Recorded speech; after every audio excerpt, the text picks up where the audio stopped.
Let me get one quick sip of something. That's how we talk to each other. Our new secret language. Woo.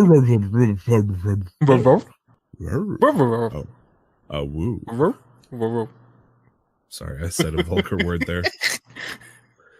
What the fuck you say about my mom?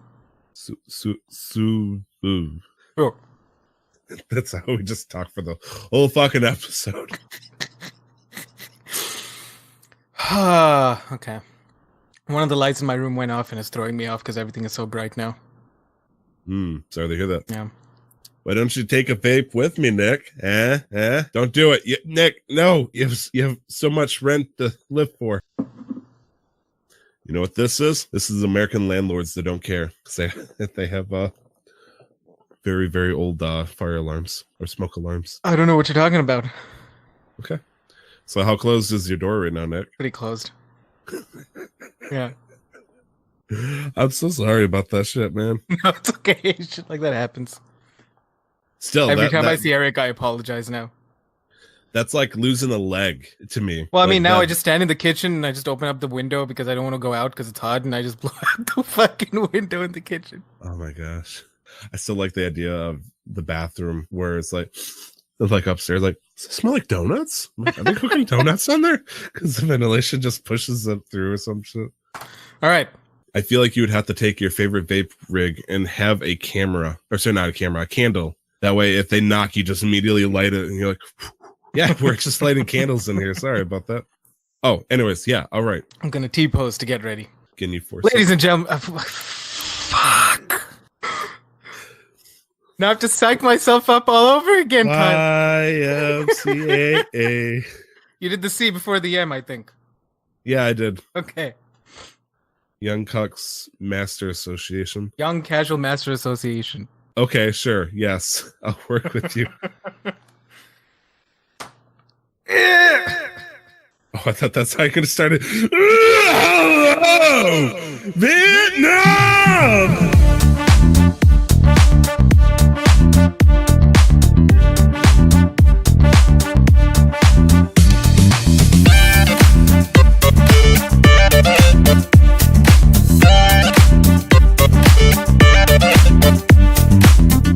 Ladies and gentlemen, welcome back to another episode. We're back of Casual Master Quest. It's not we're back Casual Master Quest, but welcome back to another episode of Casual Master Quest. We're finally back for an actual episode. This is episode 49. I'm your host for the episode. I'm Nick, and I'm joined you are, baby. by my co-host, partner, and friend Tyler Vidito. Hi, Tyler. Hey, holy smokes! Did you just say my whole name, man? Yes, I did. Said, this might be your my alter ego, Hulk Hogan. Hello there, brother. Hey, brother, how's it going? I'm doing good. Let me rip my shirt. No, that's a good shirt. Never mind. So we're back after like a 2-week break. We had one Casual Master Quest side quest come out regarding the board game that I made last semester, and then we were going to put out a D&D episode, but some of the audio got scuffed. Is that right, Tyler? Yes and no and maybe and so. It's sitting in my Audacity right now. It's like, should I make this happen? Probably. Can I make this happen? Absolutely.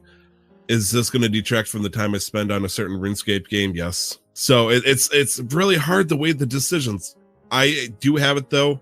I want to work on it because, hot dang, do I want to listen to it and enjoy the times that we had, because you played D&D for the first time, Nick. I played D&D for the first time, and it was a good time. Like, I was a little lost at the beginning, but then I think I warmed up to it and fell into my own my character role that I designed. That was supposed to come out, but then apart from Tyler's addiction to RuneScape 3, Tyler was on vacation. He was going to be on vacation. So I guess we both kind of defaulted to just doing nothing or whatever we did, which we're going to talk about because Tyler visited me, in case that wasn't clear. Yeah, fuck yeah, man. 2,000 miles, 1,600 kilometers for Thank you. Is that right? Am I right there? I have no idea. I think that's right. Or no, it's... I think what's going on is 2,000 kilometers is 1,600 miles. I got it mixed up. I tried, Nick. I tried for the metric system. The only thing I remember is 4.11 meters is a no-no for trucks. 4.11 meters is a no-no for trucks, and you'll take your top right off. Yes, especially for the kind of truck you drive. 13 feet 6 inches is good for me, but 13.5 is bad. But when you see 4.3 meters, it's like, what the fuck is going on if you're American and you're in Canada world? Holy smokes, I went to Canada, dude. You came to Canada. How was your first experience in Canada? Oh, man, I came to Canada. I came in Canada. Man, there's so many different ways to do that. Also, both true. Oh, man, your internet was great, Nik, by the way. Thank you. Oh, thank you. Yeah, no, thank you. Thank you for complimenting the money I spend on having good internet. Also, you have a great toilet. They're only plugged once. Which I will also take as a compliment. I think that's maybe the second time it's plugged now with our heavy usage. So I'm like, it holds up. I mean, I am like the benchmark challenge to decide if your toilet has the appropriate amount of plumbing to it. And also, you had 2 buttons. You had like I'm just taking a piss button and like, whoa, Nelly, watch out. Here comes the full monster right here. I'm going to use half a roll of toilet paper too. Better, pull out all the stuffs. Yeah, well, it is a newer house. I think it was built in 2017, 2016. Nice. I just discovered my house is over 100 years old. That's a long time for a house. I know.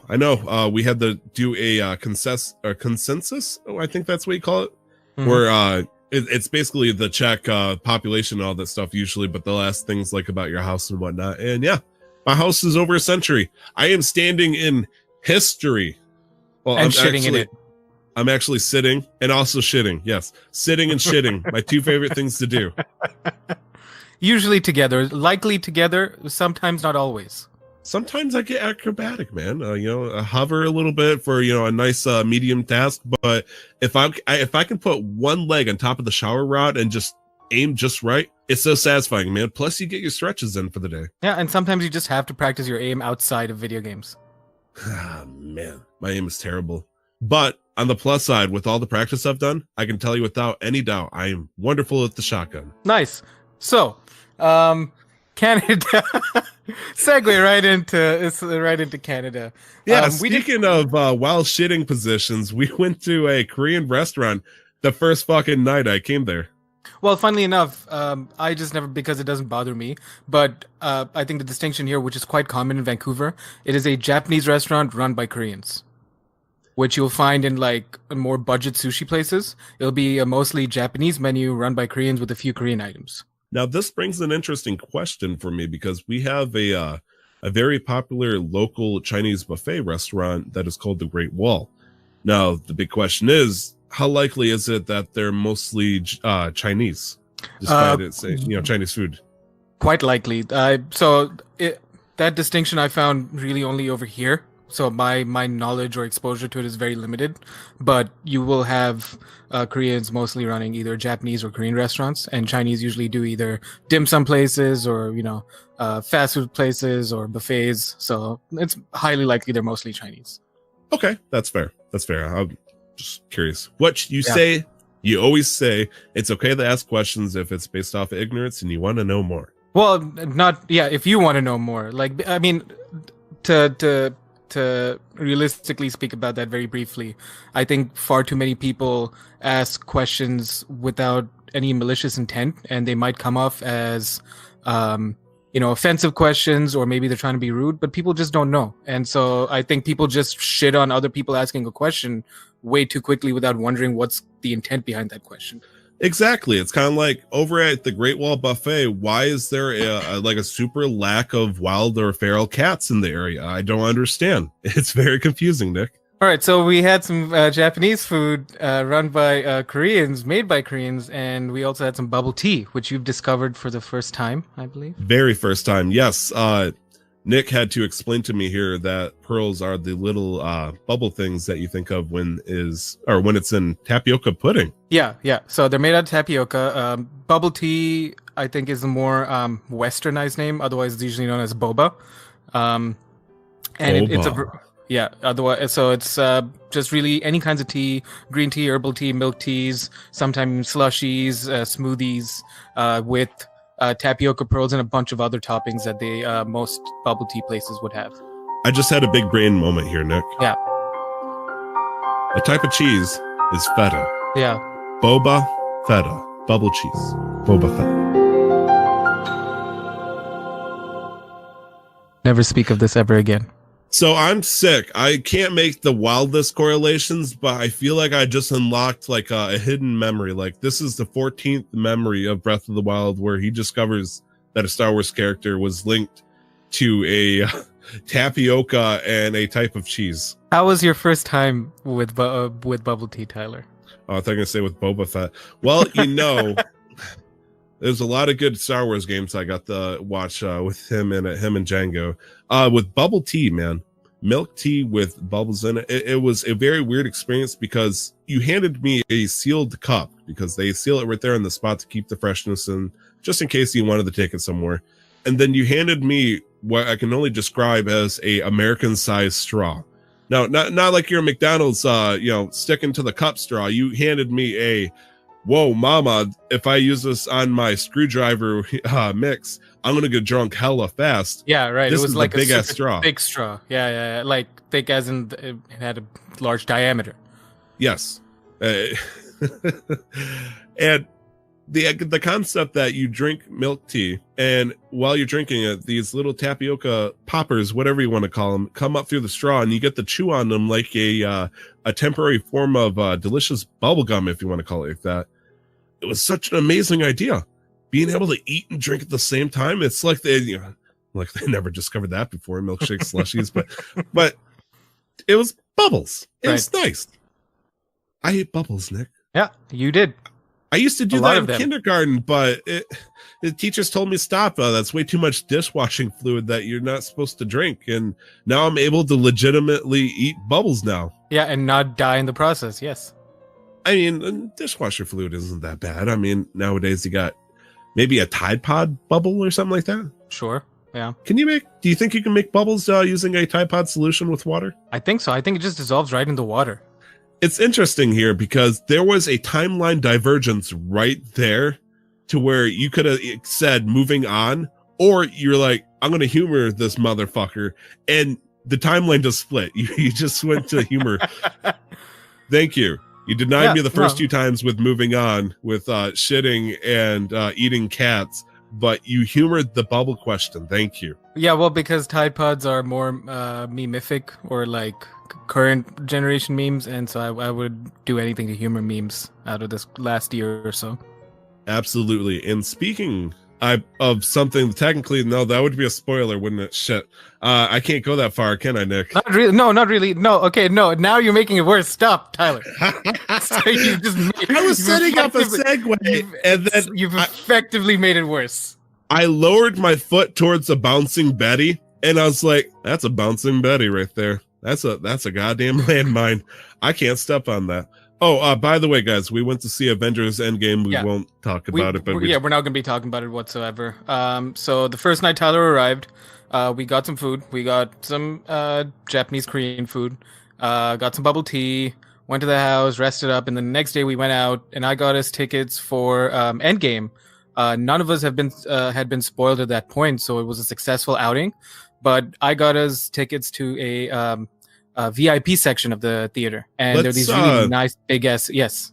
Let's preface this whole thing saying we're not going to talk about the actual movie itself or any details thereof. Maybe if we liked it or whatnot, and the movie theater. That way, people don't panic, hit the pause button. Oh yeah, no, we're not gonna talk about the story whatsoever. We're just talking about the experience around us watching Endgame. Not even our emotions around Endgame or how we felt about it, but just horny.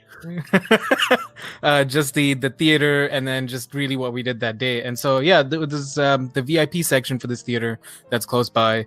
It has these really nice cushy seats, really nice comfortable seats. They have in theater dining, so you can sit down, and before the movie starts you can place an order. We got there a little bit too late. Why is that, Tyler? A multitude of reasons. I think one of our members got high as shit. The other one got drunk as shit and pulled pork. Also, are we saying we got there late because we needed to get headache medicine beforehand, Nick? Because you're a drug-free addict and I'm the one that likes to take ibuprofen for a headache? Oh, no, I completely forgot about that until you just mentioned it. So really, are you trying to trigger a that? play the Breath of the Wild. I'm remembering a memory thing. So the VIP section has a bar like lounge thing where you can go in, sit down, have a few drinks, order something to eat. I don't know if we ordered food there. We didn't order food there. We ordered food inside the theater. Well, we were busy drinking our beers, and we got there right in time for in-seat ordering to end, but there were people standing outside taking our orders for like any last minute orders. So we were able to place an order for, I think we all got some pulled pork nachos. Eugene, my roommate, got some beers, and so we were all just having a good time for the most part. Oh yeah. Also, pulled pork nachos. Wonderful. Trying to eat them in the darkness while keeping your eyes glued to the screen. One of the hardest things I had to do in a very long time. Oh yeah, no, it's a fucking mess, and I love it because I'm very like, you know, in India we eat with our hands for the most part, and so for me it was very comfortable. But like I do the thing where I want to get right at the start more nachos than pulled pork, and then have more pulled pork at the end and less nachos, so that there's a more, you know, there's a higher meat to nacho ratio. Thank you. I totally respect that. Meanwhile, it was it felt like playing the world's worst game of defusing a bomb. So at that point, I just wanted to open my jaws and just bite into it without touching with my fingers, just because it was just. I had somebody who I never talked to in my life or saw in my life, and never again, to my left, and then I believe I had Eugene to my right. Yep. And I was very self-conscious about having this giant ass plate of nachos while everybody's trying to watch Endgame, and eating that thing was scary as shit. But I got through it. We got through the movie, had a good time. Yeah, no, it was a good way to, I think, to start off the week, and we did a bunch of things. Mostly, I think there was a good ratio of like doing nothing and doing things.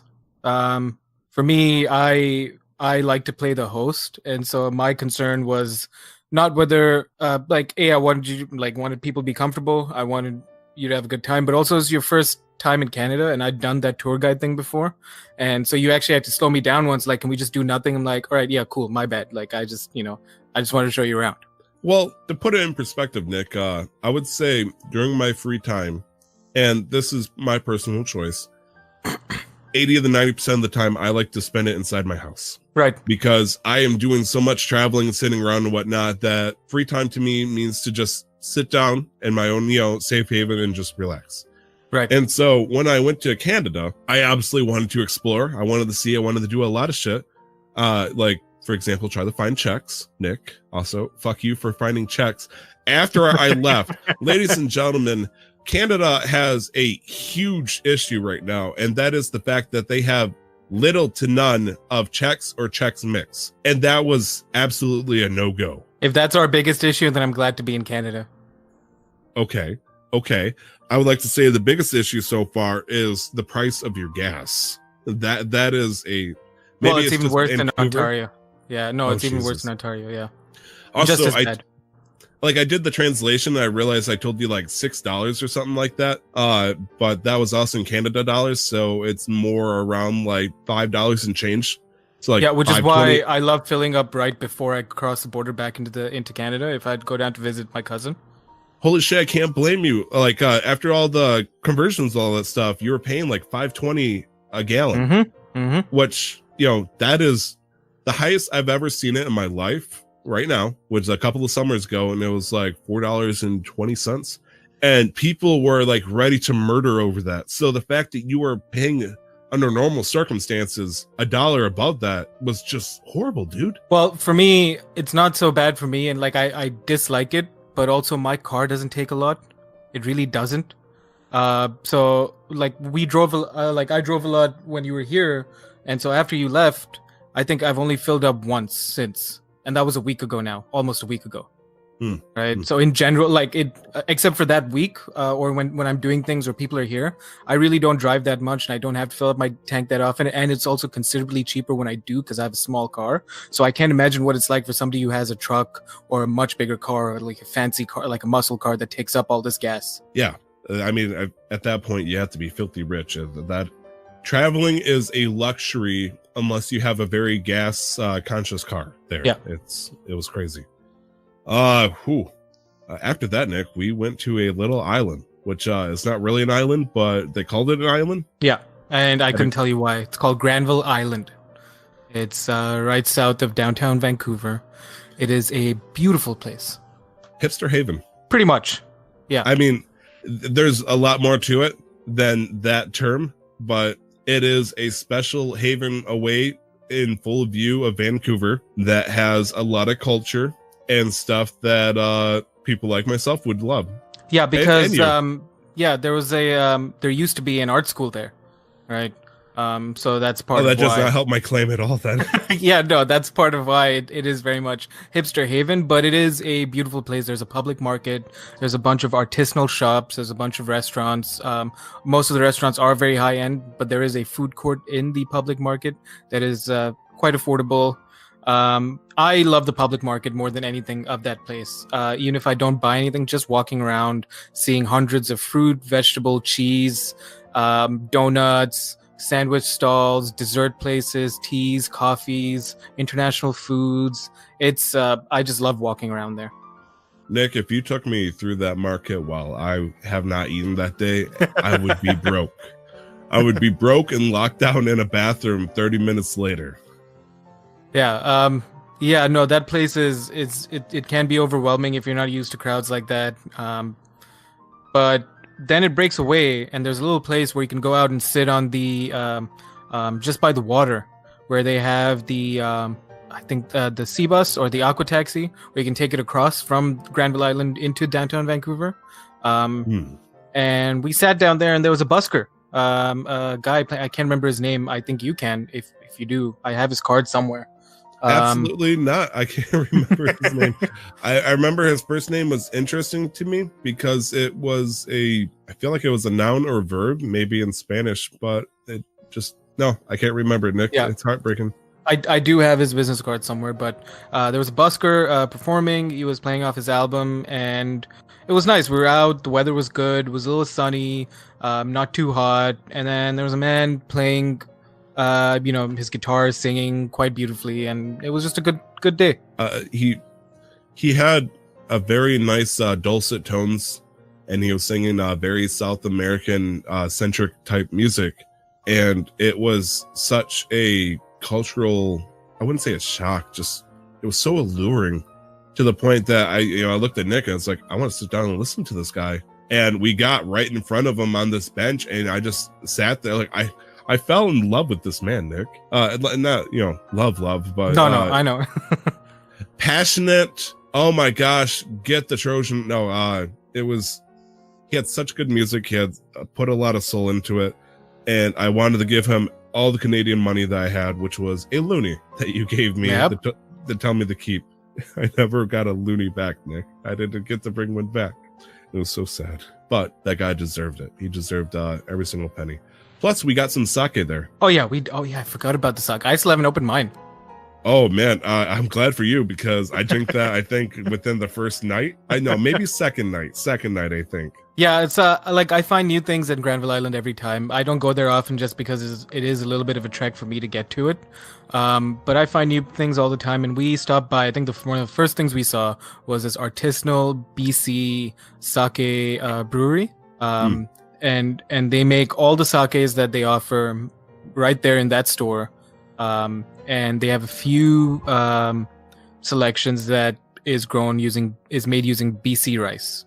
So I thought that was really cool. The one that I picked up was made with BC rice, and it had a very interesting mushroomy aftertaste, but not in like a savory way, in like an earthy way. Did I get one that was local? No, you didn't get one of the local ones. Damn. I fucked up. At least not the local rice ones, but it was a good kind of like semi-sweet dry one, which is not your thing, if I remember correctly. Usually, no, I usually hate dry alcohol with the passion.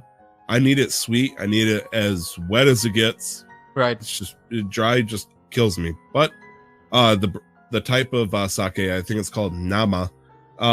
It was a very good sake. Not my favorite drink in the world when it comes to alcohol, but given the cultural influence, I was down the clown with that sake. Yeah, which is interesting on this trip, especially because I think this is probably the most exposure to like a fusion Asian culture that you've experienced? Like all the places that I was suggesting we go eat right off the bat were usually Asian places. That's just because it's the norm here. Right. And for me, who lives in a town that's 98% white typically, or at least the cultural influence is that bad.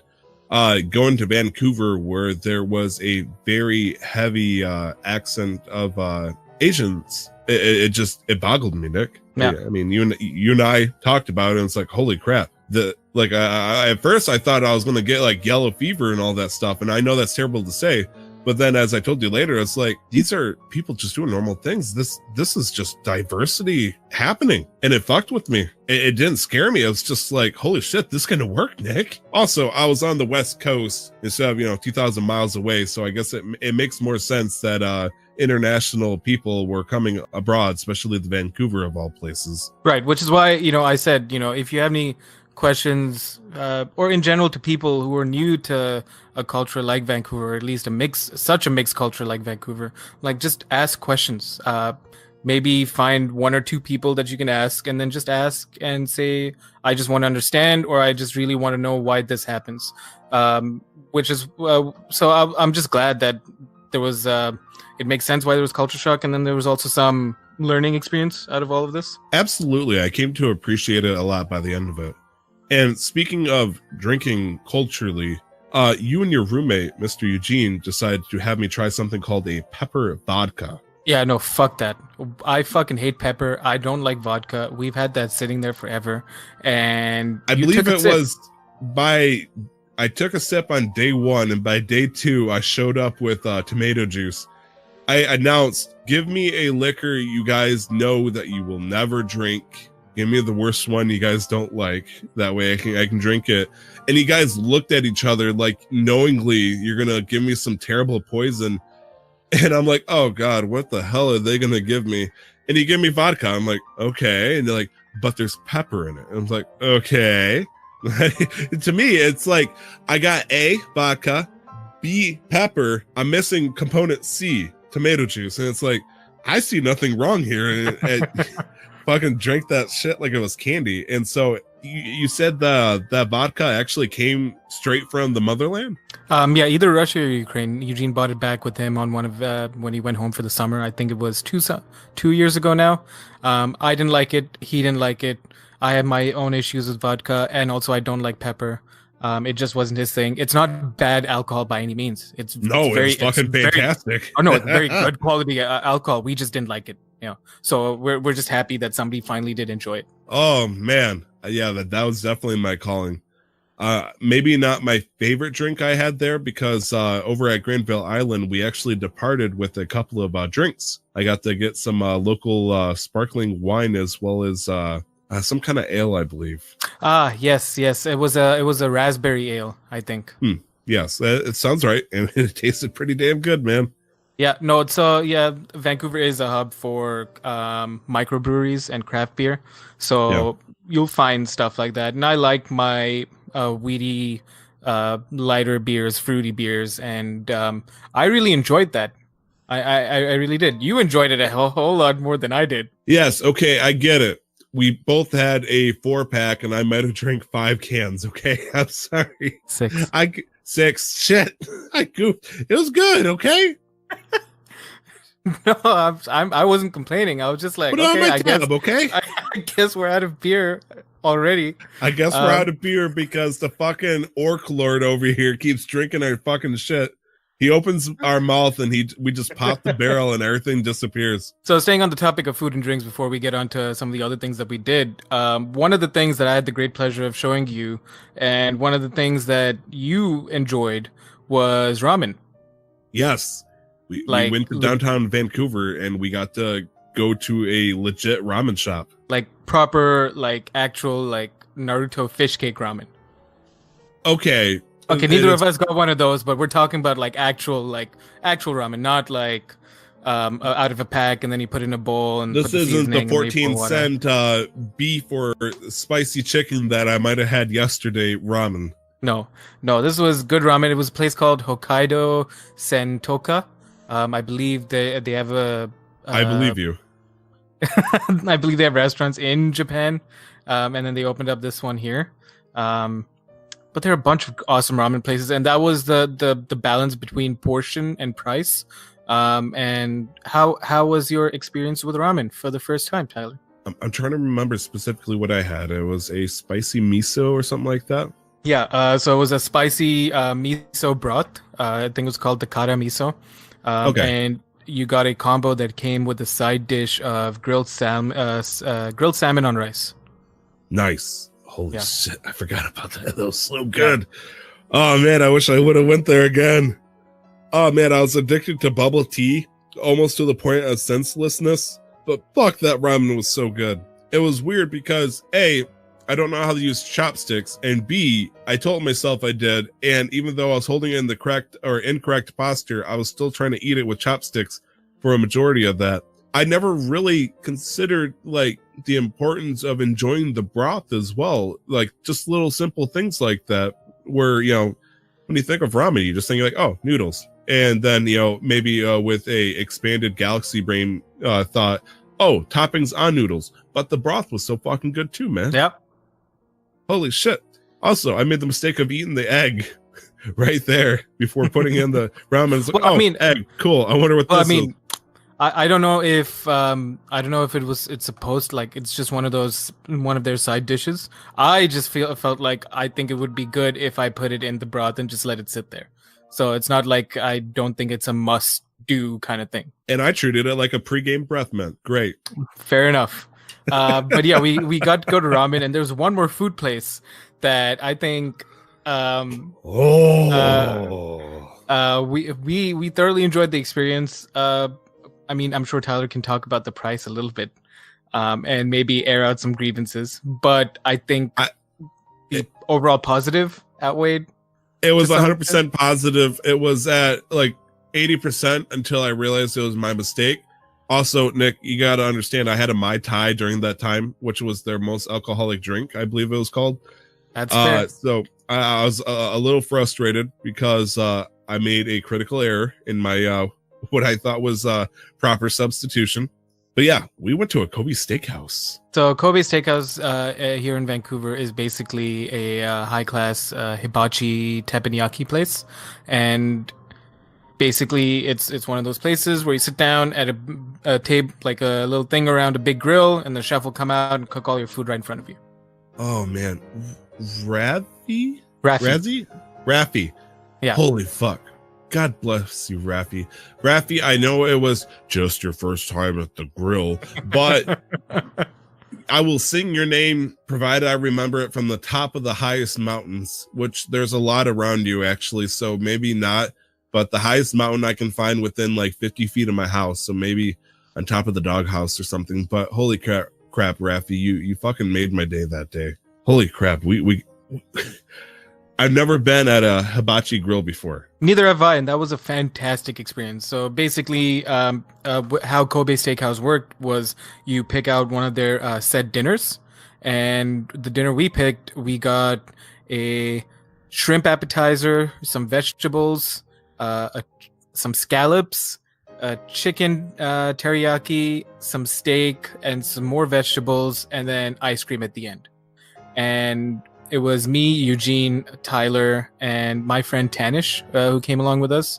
And at our table, I think it could fit maybe 3 or 4 more people, but there were 2 other ladies who were also seated at the same table. And I can't remember what they got. But anyways, and then he started cooking, and then he said things, he flambéed things, and he was putting on a show for us. What did they get? The answer is, who the fuck cares? Because it was us, man. It was all about us. Holy shit, you're right. All the shit he put on there. Look, we got something called like what, the legendary platter or some shit like that. It was something like that. I can't even remember, but it was fucking fantastic. Look, when he started putting good stuff in the, you know, he's like, oh, I'm gonna cook this, and he's like, get your camera out, 1, 2, 3, big ass play. Holy shit. And I was like, okay. He starts shooting shit at all of us, and I was like, "Oh man, this is pretty good." I'm not quite full. And he's like, "Oh, let me get wave 2 of 10." I'm like, "Oh fuck!" And he starts shooting around, and it's like this is a masterpiece that he gets to do, you know, like a 15-minute work of art, and he is just laying food in front of me, And I'm just appreciating. He's like, oh, you should use this sauce. I'll get you my sauce. And he's just letting all of us go at it. And I'm trying to be nice as shit to him, Nick. That way, Raffy gives me the extras because I was begging for more. He was like, "Oh, it's good." It's like, yeah. Which I wouldn't have even needed extras with how much food there was. No, there was way too much. Like I was the blueberry girl from Willy Wonka and the Chocolate Factory. I was like, no more. Okay, some more.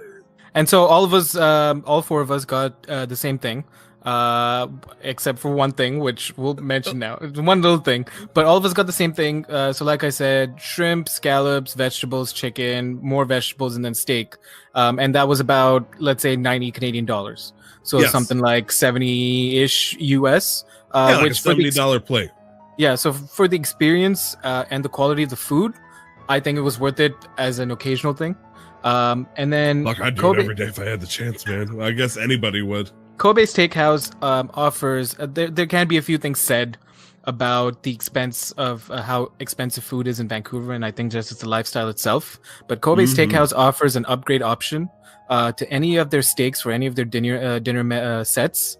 You can upgrade to a premium Kobe Wagyu beef steak. Wagyu beef. So good.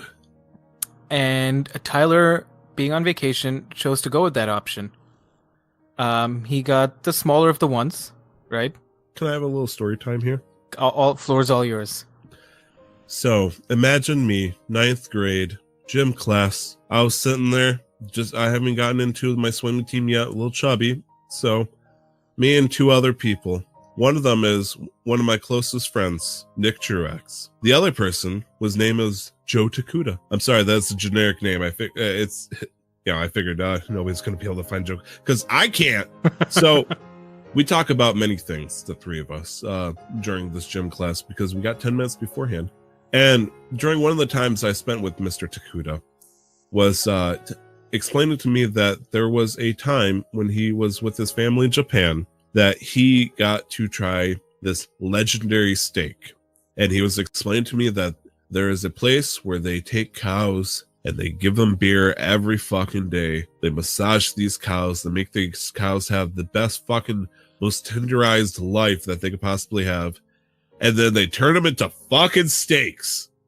And he's like, I got one of those steaks once. It was $100, but it was the best steak I ever had in my life.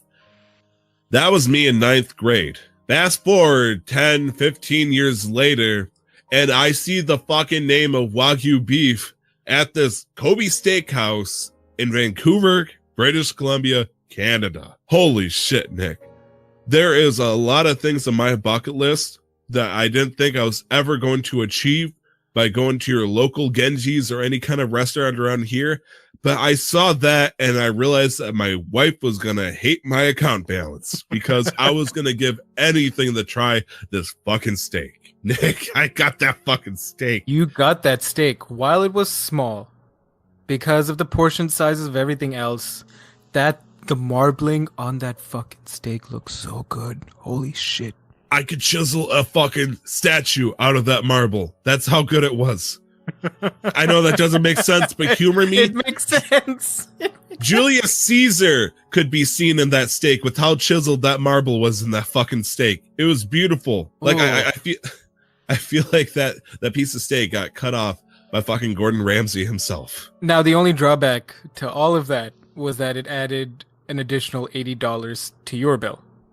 Now, mind you guys, I mentioned before I had something I believe it's called the Mai Tai. Very alcoholic. I chugged that bitch within the first 15 minutes. So I was a little inebriated when we were ordering. And so I saw the legendary platter, we're going to call it that, for 88 Canadian dollars. And then Wagyu beef for an additional $88. I was like, okay, I kind of want the Wagyu beef, but everybody else is getting the legendary platter. And then I believe you, Nick, you're like, you can just substitute it in. So I was like, okay. And so she calculates it up after asking the price. And it's like $156. I'm like, the fuck? Are you giving me both of them together? Are you going to give me double, everything that comes with the Wagyu beef and all that shit? And I didn't correct her or anything. I was like, okay, I guess I'm just getting a shit ton of food. I didn't realize that the Wagyu beef was $88 for 4 ounces by itself at the time. It freaked me the fuck out how expensive the steak was. Right. Yeah. Which is why I said you can say that there are some things to be said about how expensive food can get in Vancouver, but that was one of the most fun experiences, I think, of the trip, of you visiting that dinner. That was phenomenal. Nick, that was the most expensive dinner I've had in my life. Like, my honeymoon dinner was, I think, $40 at the most. Right. Like, this dinner that I had, it was like, I think total up with tip and everything was 200 Canadian, which so around 160, 180 American. And so I have had food budgets for 2-3 weeks that was lower than that one meal I had that night.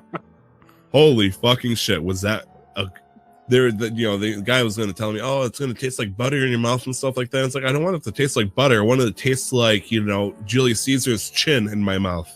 I want to taste that marble. And it was good. Was it life-changing? Maybe. I enjoyed it. I can now say I had Wagyu beef and it was fucking good. Will I ever get it again? Fuck no. That you are buying bragging rights as well as the food. If I could buy the Wagyu steak without bragging rights for like maybe $40, probably. But I was happy with it. Never fucking again. Never again. No. And so we're sort of wrapping up, or at least we're in the second half, the last half of like the major details from Tyler's Canada trip. We'll get to like some of the road stuff that we did. But I wanted to talk about us watching something at night. We found a TV show, an anime specifically to watch, and it was quite bizarre. It is quite bizarre. Oh, Nick, you're so funny. But I am very funny. I'm hilarious. What an adventure we're gonna have talking about this. Oh man, I'm gonna have a Joe Jolly good time. Is there any other jokes you want to drop in the ground, Nick? It's our adventure. We started watching that just as we just chilling and hanging out, drinking whatever, and we were just like, let's find something to watch. And we found that. We just decided to pick it. You see, my arm gets heavy holding this imaginary gun to Nick's head to play more Breath of the Wild. And so I decided, we decided that it'd be better if we can just watch something together. We decided anime. And I was hoping to find something like Bo Bo Bo Bo Bo Bo Bo Bo Bo Bo. Have you ever heard of that anime? I have. It's fucking nutty. Yes. And so I was like, well, what's something similar to that? And I remember people telling me JoJo Bizarre's Adventure is a bit weird. You probably will understand. I was like, yeah, I'm having a drink. Maybe I'll open my mind. So we watched it. I still have no fucking idea what's going on, man. I need to know what's going to happen. Like, I can't, like, they just stand in such ridiculous manner. I love it. It's trying to explain JoJo Bizarre's Adventure. For anybody who's watched it, they understand. Trying to explain it is pure madness. It is literally an adventure that is bizarre by a person named JoJo, who in the beginning, at the very least, is trying to seek the end of his adopted brother, if you want to call him that, Dio. Which, what the fuck is going? Like, Dragon Ball Z doesn't turn this wild sometimes. I mean, Dragon Ball Z is pretty straightforward. Like, yeah, it's straightforward. You get stronger, there's a new form and whatnot. Here, though, it's like, here's new powers you never knew you had, but you're going to acquire them in 72 hours. And we didn't even get to the stances, dude. Like, no. I was starting to question. I was like, wait, I thought there were stances and whatnot. JoJo looks really weird in this. Am I looking at the wrong end? Nope. It's there. Just probably gotta wait like 2 more episodes, and then I feel like by episode 15 or something like that, we're gonna have like JoJo versus Dio in a Yu-Gi-Oh card battle or something like that. The crossover you didn't know you needed. You activated my trap card. It was me, Dio. So yeah, those are the kinds of things we got up to while Tyler was here. And the one thing that we did, which I think was probably the most relaxing part of it all, was we went in the same day, we went to the aquarium and we went on a mini road trip. Yes. I love the Vancouver Aquarium specifically. It is always a good time just walking around all the different exhibits, and just taking it all in. They have one of my favorite sea creatures of all times.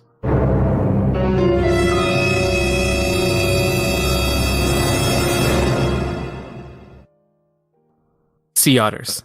Okay, I was going to say, are you holding me in suspense? Because I already know. Are you trying to hold them in suspense? Because they don't know either way. Plus, I have a little something called truncate silence, Nick. It's going to cut out any excess silence. So just you saying, one of my favorite creatures, sea otters. It's like, okay, yeah. No. If you want me to, I can look for it 51 minutes into the show and make sure that keep that 2 seconds of added suspense. I'm sorry. Sea otters, go ahead. I love sea otters. They're fucking cute and they roll around and then they hold each other. Yeah, sea otters are massive. It's like freshwater otters that are the smaller ones, but sea otters get pretty big. I think they got up to 3-4 feet. They're so fluffy and they're cute and they hold hands while they're sleeping so that they don't drift away from each other. And then they play with things and they're swimming around. I found my spirit animal. They're called sea lions, apparently. The sea lions are pretty dope too. The important thing for me, I think, about the Vancouver Aquarium is that a lot of their bigger creatures are either rescues or in rehab, and they'll release them back out if they feel like they're healthy enough to survive in the wild. So I was telling you, they used to have a beluga whale, and they used to have many more. They used to have more porpoises as well, which are like cousins to dolphins. But they must have been released since I last visited. We did see I don't know if it was a porpoise or a dolphin, but we did get to see a dolphin that was missing a fin, it looked like. Yeah, so that's the one mainstay porpoise. I can't remember her name. But then they do a show with her every, I think, a few times a day, where they talk about porpoises, why they're different from dolphins, and then they talk about that one specifically and what they're kind of doing in their efforts since they've been open. And it had a good old fun time with some kind of pool toy. I was actually impressed with it was cool. Just to touch back on them fucking sea lions. They are loud. They were I don't know if they were just angry, if they're being territorial with each other, or if they just wanted to guffaw, but one just kept sticking. Well, both of them kept sticking out its head out of the water. Orton. Yeah. My dumbass decided to ort back, and that motherfucker heard me. And so in front of us, got a section of water, but then right next to us there was a rock-based platform that they can hop on. And that motherfucker hopped on the rock and started losing his shit with us. And I was like, okay, nope, sorry. I pulled my fingers away from the rail kind of stuff. Like, no, I'm not fucking around with this. I want to keep them where they are. I need my max XP rates for RuneScape. Right, I cannot afford having a territory battle with this rock with a sea lion. Yeah, so we saw some sea lions. We saw, I think they only had the 1 or 2 seals on this visit. They had a new, there was a little walkthrough kind of terrarium kind of thing, and they had butterflies this time. And Tyler got to see just how terrified I am of insects. It butterflies though, even. Anything that's bigger than a fly or a mosquito or an ant and is flying near me, I can't. I just can't. It's amazing because a lot of those things you just described are probably one of the biggest things you should be afraid of compared to these bigger insects like a mosquito. I mean, mosquitoes can carry a lot of shit. Oh yeah, but I spent many a summer in India. Like I'm used to mosquitoes. Mosquitoes are commonplace for me. So yeah, no, it's just I can't. I don't know what it is. I can't deal with it. And it took everything in my willpower to not freak out constantly while we were there because I wanted to look at the fucking monkeys, and the monkeys were cute as shit. So, Nick, if you were to, for example, ever to visit us and we were to go to the Detroit Zoo, they have a terrarium that is meant for birds and butterflies. There's a butterfly sanctuary. Would you go into the butterfly sanctuary? See, I would, because I know, and most of these other ones are also fairly harmless, but I might consider a butterfly more than any other kind of bug. And I would at least try to. But it'd be very hard for me to keep my cool. We can understand, you and I right now, that butterflies to humans are completely harmless unless you open your mouth and one kamikaze'd right into your throat, right? Yes.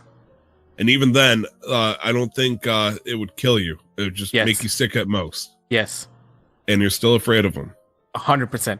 What?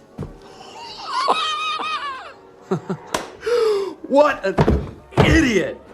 Oh, what a loser! good. Huh. I mean, I did watch you like lock eyes with a demon from hell last night in a stream. That was your common house spider, I'm guessing. No, this one was a little smaller. It didn't have long legs. It was red. Oh, wow. Jesus. Yeah, so... Okay, no, if it was red, fuck that shit. That is a Zelda like boss that needed to be destroyed. It was brown or red, and I'm like, I'm not taking any fucking chances.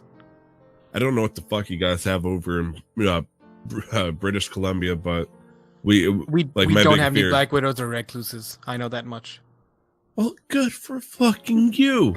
I know you guys got a bunch of orb weavers. That's for fucking sure, though. Yeah. Oh, man.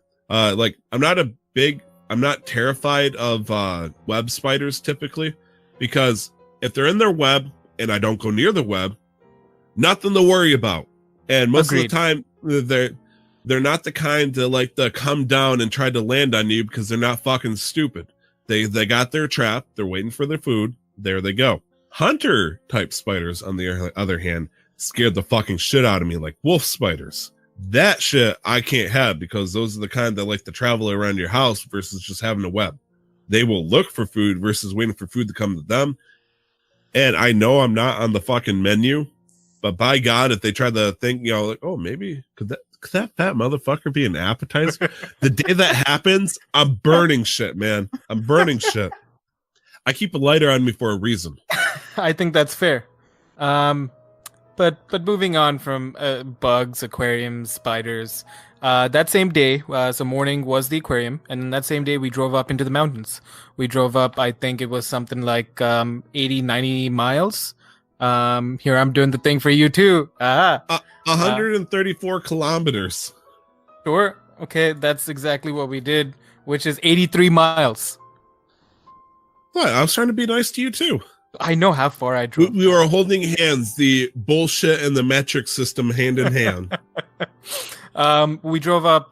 There's a highway here called the Sea to Sky Highway that starts close to like downtown North Vancouver, and then goes up into the mountains into Whistler, a little ski resort town kind of place. And we really just took that route just to take in the views, because you literally drive through the mountains, up and down winding roads. You get to see some snow-capped mountains even this time of the year. We drove up there, had some lunch, and then drove back down. How was that trip for you, Tyler? I think that was your first time being surrounded by mountains to that extent. In a car, yes. Yeah, I mean, okay. I've traveled through mountains, all this stuff in the trucks, but like taking a personal voyage to where I get to explore a not rural, rural, yeah. Okay. Did you just do that? What? Something's fucking with me, and I don't know what it was. I just heard a horror sting, Nick. Like, there's something on my computer just played, and it just freaked me. It's kind of like when you play Minecraft and it just hits you with an audio file. I have no idea where the fuck it just came from. Okay, yeah, no, I don't fuck with people. No, that's not me. I'm not a prankster. You promised me, because now I didn't do. Am I in a fucking horror game? I just went. It might have been a vibration from my. No, I didn't get an email. No, it wasn't me. Okay, cool. Audio hallucinations. That's part of a cold, right? Oh boy. Anyways, wait. What happens if I say that word again? Rural. Or maybe. Oh, it might have just been a car passing by. Anyways, because you said it again, and I heard the fucking noise, and then I just hear. Okay, so when I made the noise originally, okay, it makes sense. A fucking car passed by. We're safe again, people. We're okay. I'm not crazy. I'm just a little. Well, I know. Sometimes you can't tell. Anyways. Going through the mountains, and Nick's, I'm not going to call it a tiny as shit little It's a tiny car. As shit little car. I'm going to call it a gas efficient vehicle, even though I just pretty much named it down to the detail. It was a beautiful sight. The moment we got past the Lions Gate Bridge, I would say after about 5 miles, okay, it is legit a car passing by. Wow. Have I maybe there's a gas leak in here. The Sea to Sky corridor was probably one of the most beautiful natural sights I've ever been able to see in my entire life. I've seen mountains, I've seen valleys, I've seen oceans now, I've seen the Great Lakes, and obviously we got our man-made structures, but seeing the ocean on one side and a mountain range on the other, and we were just traveling along the side of it, was probably a very magical moment. It was one of those things where I originally tried playing RuneScape on the mobile, but it was one of those things where it's just, you got to put it down. And I got to enjoy that for about an hour and a half. It was an amazing ride. I was a little confused, but I also understood that this is weird for me, because in Vancouver, the highest speed I saw you were able to legally go was 65 miles an hour to me, which an interstate speed for us nowadays is about 75, which is a lot faster. Now, Nik here needs to plead whatever the Canadian equivalent of the Fifth Amendment is, but he likes to go fast. He would not fuck around going around these mountains. He would not do anything beyond the recommended posted speed limit. Yeah, no, on a flat road, when I can see everything around me properly, there's no blind spots, I'll push it a little bit. But on a road like that, where it curves so much and it goes up and down, I'm not fucking with that. No, I have passenger and my own life. I'm not fucking around with that on a mountain road. No.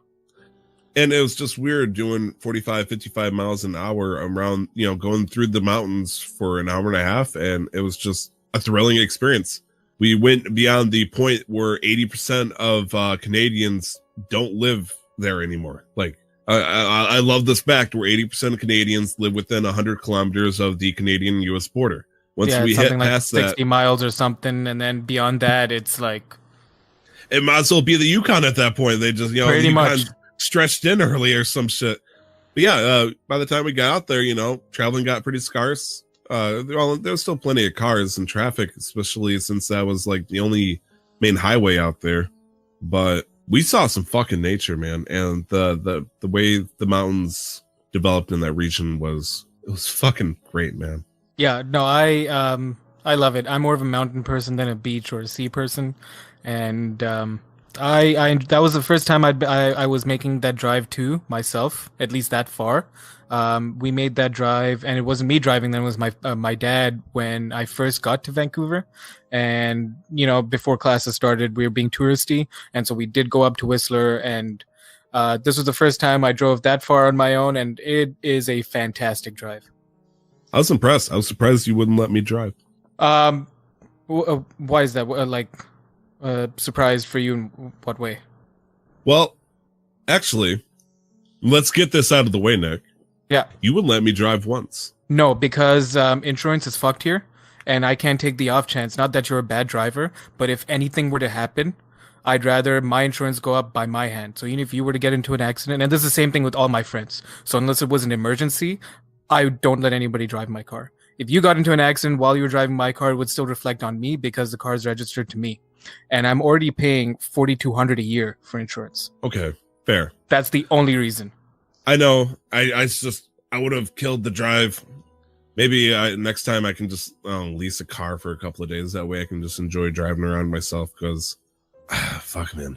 I want to go more north and more east next time I go there. Well, I mean, for you, it shouldn't be an issue because you're above 25. You're a professional driver, so rental rates shouldn't be that bad for you. You fucking recognize it, sir. Yeah, no, like I get shafted on if I even think about renting a car in the States, I get shafted hard. It's about 150, 160 for me for one day for a small little hatchback. Oh, geez. Yeah. Little Volkswagen Beetle? Pretty much, yeah. No, it's bad for anybody under 25 to want to rent. Yeah. Okay, fair. It's just I do remember mentioning professional driver, and it was either you or Gene who were like, for trucks though, right? It's like, It was probably Eugene because that doesn't sound like me, and that sounds like you. And you got a very, very good introduction to Eugene as a person. Yeah, I love you, Eugene. You fucking sukablat. Eugene, yeah, no. Eugene's a good friend. He taught me some interesting Russian words, as you probably. Yeah. But that was the trip for the most part.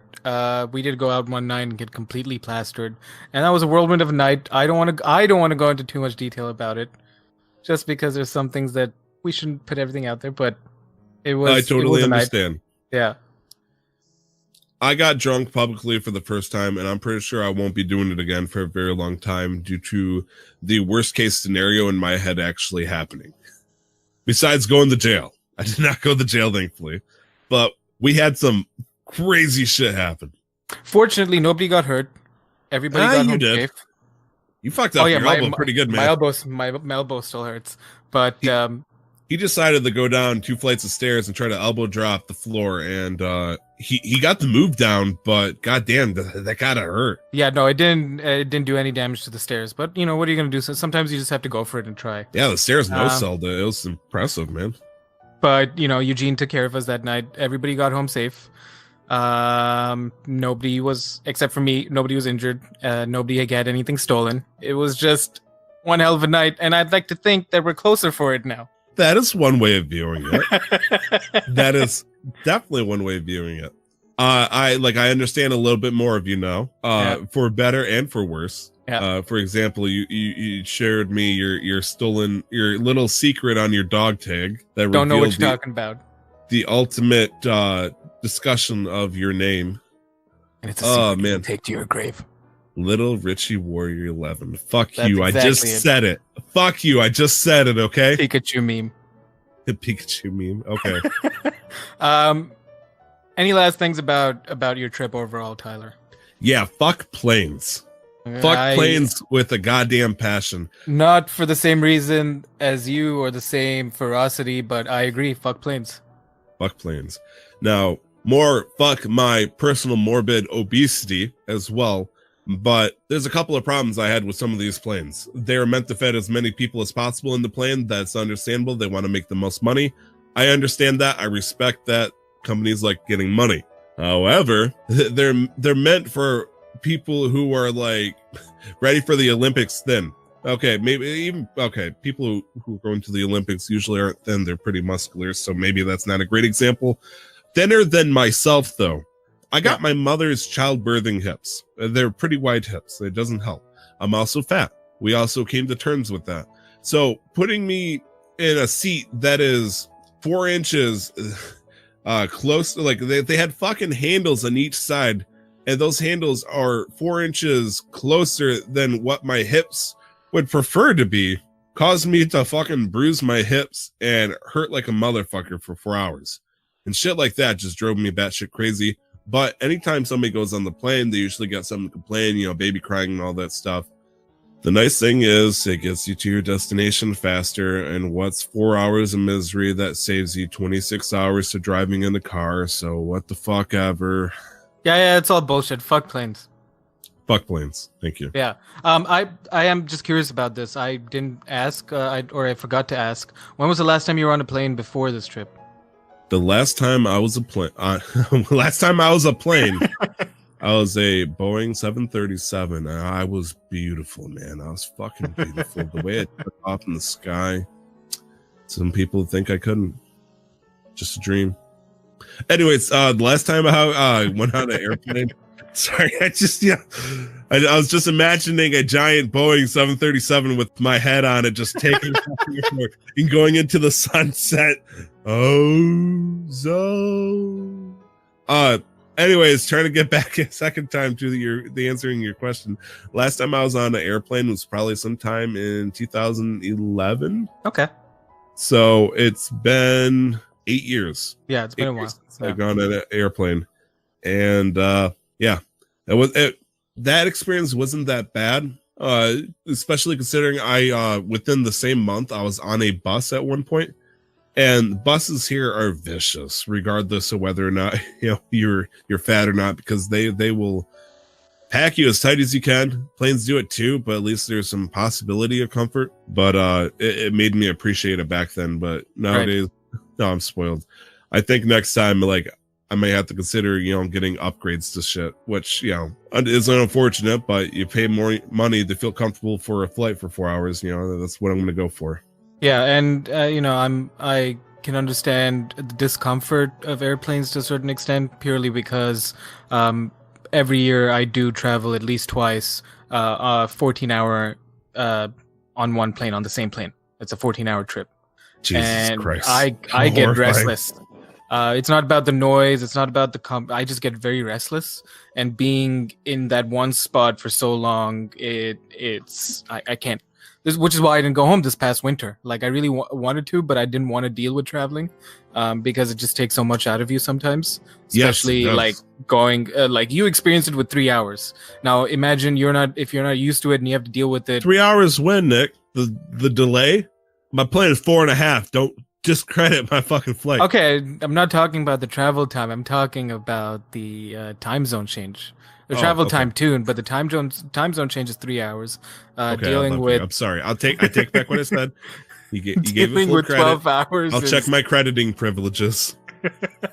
But anyways, we are a video game podcast, and while we did want to, yes, Tyler. I still got some shit to say about these fucking planes. By all means, Mr. Vidito, the floor is yours. Please enlighten us. Look, fuck pressurization. I know we need it. Otherwise, I'll start bleeding out of the eyeballs and all that shit. But even while chewing gum, when I got to Vancouver, it was so bad that I got a migraine for all the pressure that was put on my fucking head. It's understandable. It's natural. It's part of the process. Fuck that shit. On my way back, though, I don't know what the fuck happened, Nick, but it got really, really fucking bad. Yeah, especially if you're not used to it. I've traveled far enough where a lot of this doesn't get to me anymore. But it can get bad if you're not used to it. Like, basically what happened was, for those who probably pieced it together, I got sick as soon as I came back. And, mostly in the nose and the throat. And when it comes to the nose and whatnot, when it affects the sinuses, there's, I don't know what the actual term is called. I think it's like a eustachian tube, which is a section that connects your nose to your ear.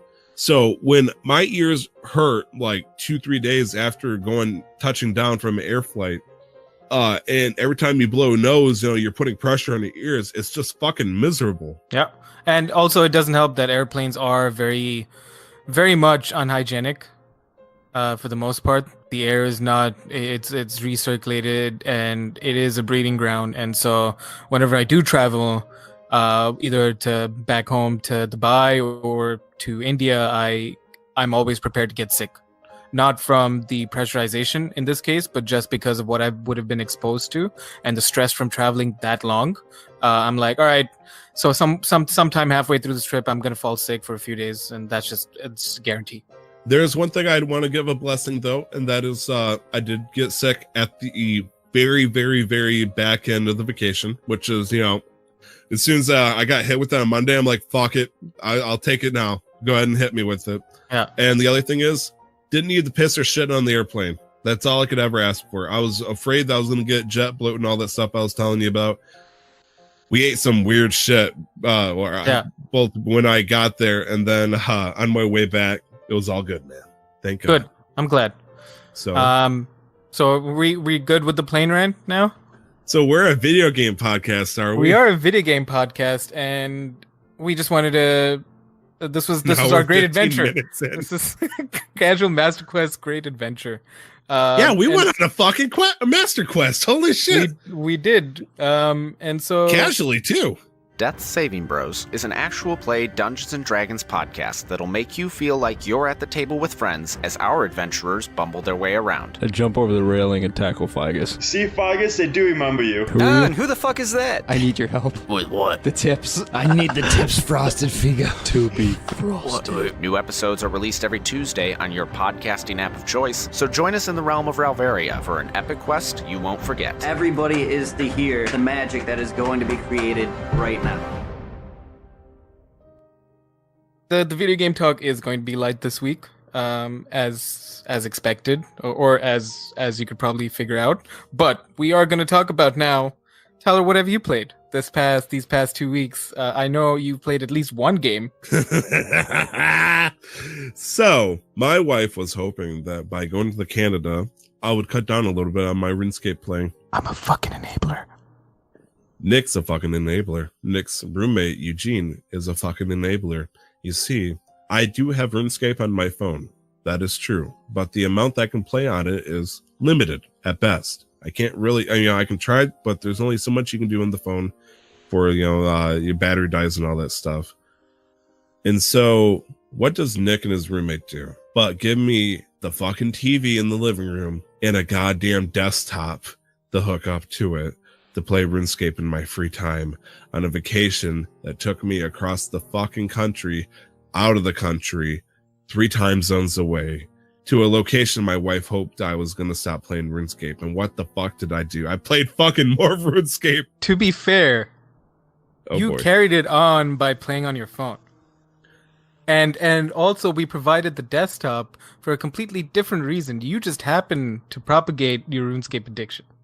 But we are fucking enablers. Shit. This reminded me of the fucking GIF image I saw where it shows a dog barking at a human and the human was barking back, and it's the guy, like, it shows subtitles and it's like, why did he shoot on the fucking floor? And the dog's like, the cat was the one that shit on the floor. And the guy's like, we don't have a cat. And the dog just kind of turns at the camera and goes, fuck. It's just, that's me. I played RuneScape. I played way too much RuneScape, Nik. Yeah. So to tally everything up, for those who are well aware, I'm playing RuneScape. I'm trying to get the max skill cape where you get a 99 at every skill. Since we last talked, I believe I got 4 skills up to 99, which includes agility, mining, invention, and now dungeoneering. Nice. Which was a hard one for me, but thankfully there is a way to where you can cheese it by playing with friends, or if you don't have friends, you can pay people. So I paid people, and do you think I'm kidding? I fucking paid people. I know they fucking carried me. Hey, it's all legit in-game gold. They got a process for it, and some people recognize that you need the skill in order to get some requirements, and people hate dungeoneering. And there's a group of people that get very specific joy of helping you out. You can also do it for free, but you're on a lower waiting list. I got money. I can burn, gold. So, only 50 million gold, which sounds like a lot. It's not, thankfully. And you had something like 500-600 million. Yeah, I was at 500 million after a bunch of cool shit came my way after winning the fucking lottery and all that stuff. Yeah. And so I'm down to like 450 right now. And goddamn, I got... How many did I say? I got 4 skills left. I got to get the 99. Yeah, 4. Yeah, 4. And just to touch up a little bit on RuneScape, I got excited because one of those skills is Hunter. And Jay gets the developer, or the owners of RuneScape. It's like, hey, coming up this July, we're going to create a new way to play Hunter. It's going to be refreshing and fun. And I'm like, okay, cool. Fuck it. Yeah, I'll save that for last. And then I did research, Nik, and I realized, oh, I fucked up. What happened here? The reason why they're changing the way we level Hunter is because with the introducing a spell that I have, you can get extravagant amounts of experience for leveling up the skill extremely fast, the 99 and beyond. And so they're trying to fix that so you can have fun, but at a much lower rate of experience. Right. And so I'm like, I don't give a shit about fun. I just want the 99. So now I have till July to get that skill to 99. So I'll have it done by tomorrow, probably, knowing me. You know how I am, man. It's fucking Song of Serenity. Here I was thinking, oh, you're making it sound bad. Shit. Oh, they're patching it? When is it coming? Is it coming on Monday? How much time do you have? And you're like, fucking July? Yeah, I got a month and a half before they, fix it to make it more fun.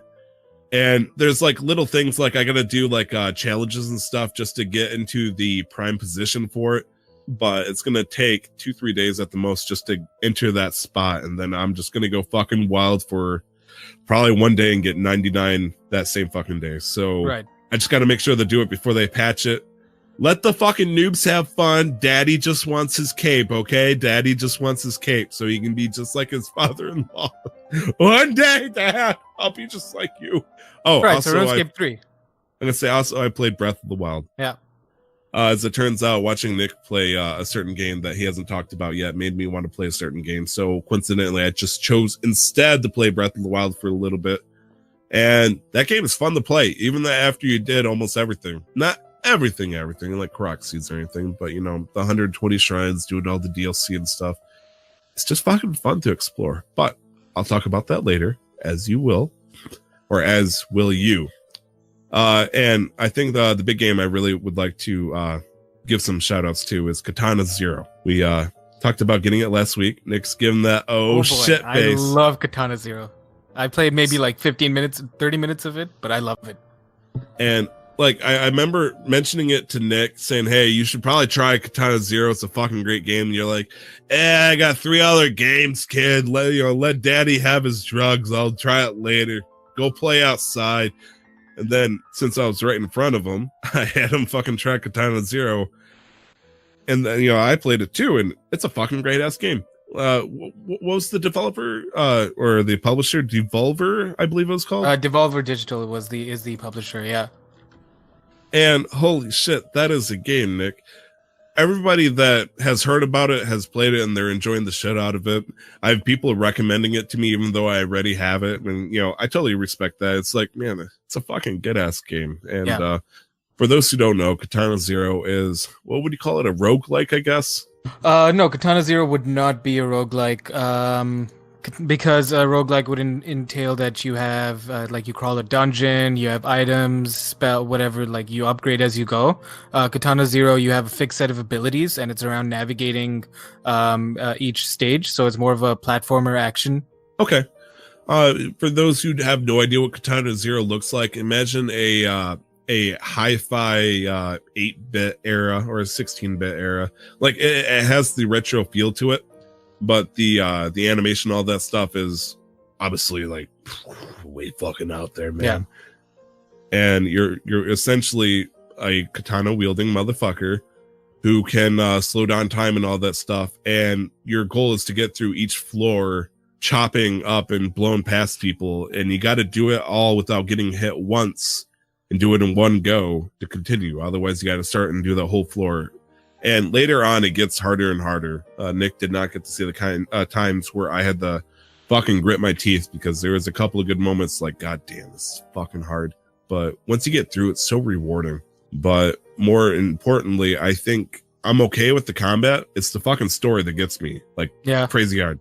Nik, I feel like the combat is more your thing, but the story plot is what has me like by the teeth. Yeah, no, I like the story seems it's interesting. It's not bad by any means, but for me, it really is the combat and the style of the game. And I'm going to talk about this later on, but no, carry on about Katana Zero. And so the story plot is, if I'm trying to deduce the very beginning properly, and they give it to you like very slowly, bit by piece. Essentially, you're somebody who came back from a war. You're seeking therapy, and also you're a hitman for some fucking reason. Right. And they don't explain how that works or why that works, but by God, they are having you run around and beating up people that the government seems to hate. You're technically working for the government or some kind of shady equivalent side office to the government. And in the meanwhile, you're being called and known as the Dragon, and you are fucking up a lot of wild shit, taking out the right people, supposedly. And then there is a group of people that is part of the underworld that seems to really like you, because even though you're killing their dudes, you're being so fucking badass about it. Yeah. And then the plot thickens and all that shit. You're not sure if you're on the right side. You don't know who you should trust. Who's the bad guy? Are you the bad guy? And all that stuff. And that's as far as I got. And it's gotten very good. And I the time mechanic about it is so fucking critical. I fucking love it. I love the idea of getting information, dying by the story plot, and then using that information to avoid dying. Yeah. Like, I love it so much. There's a spot in Resident Evil 7 where if you skip some of the stuff accidentally, there's Resident Evil 7 spoilers. There's a time where you're dealing with Lucas and you're stuck in a death room, if you want to call it that, where you got to complete a puzzle or you die. And if you follow exactly how he does it, you'll eventually get a code And then after you get that and you finish the room, you die. But the reason why you die is because in order to get the code, you have to do something that fucks you up. And so if you just put the code in before you do the fucked up thing, you live. And it creates a paradox. It's like, what the fuck? How? Okay. You're not supposed to know that code, but okay. Katana Zero does that. It is fucking awesome. No, it is a fantastic game. The pace at which you can play, pace at which you can go through each level is insane, and you can pretty much go about it at your own pace. If there is a timer for each section, and you learn more as you go on, because if you get hit once, you die and you restart from the beginning with your timer resets. And eventually you get into a very nice flow that you just know what's about to happen at each particular moment. It's like there's that movie where that lady dies, I think Death Day or Happy Death Day or something, where she keeps dying and while she's trying to figure out who her killer is. Yes. Yep. I believe it's Death Day. There's a similar movie like Groundhog's Day or something like that, where or it's just, Edge of Tomorrow, where you just keep going. It's a trope. Yeah, you guys know what we're talking about. Yeah, where it's but this game does it in a fucking fantastic way. Played it on the Switch. Just want to make it very clear that it was on the Switch. I don't know what else it's on. Maybe it's only on the Switch. I don't know.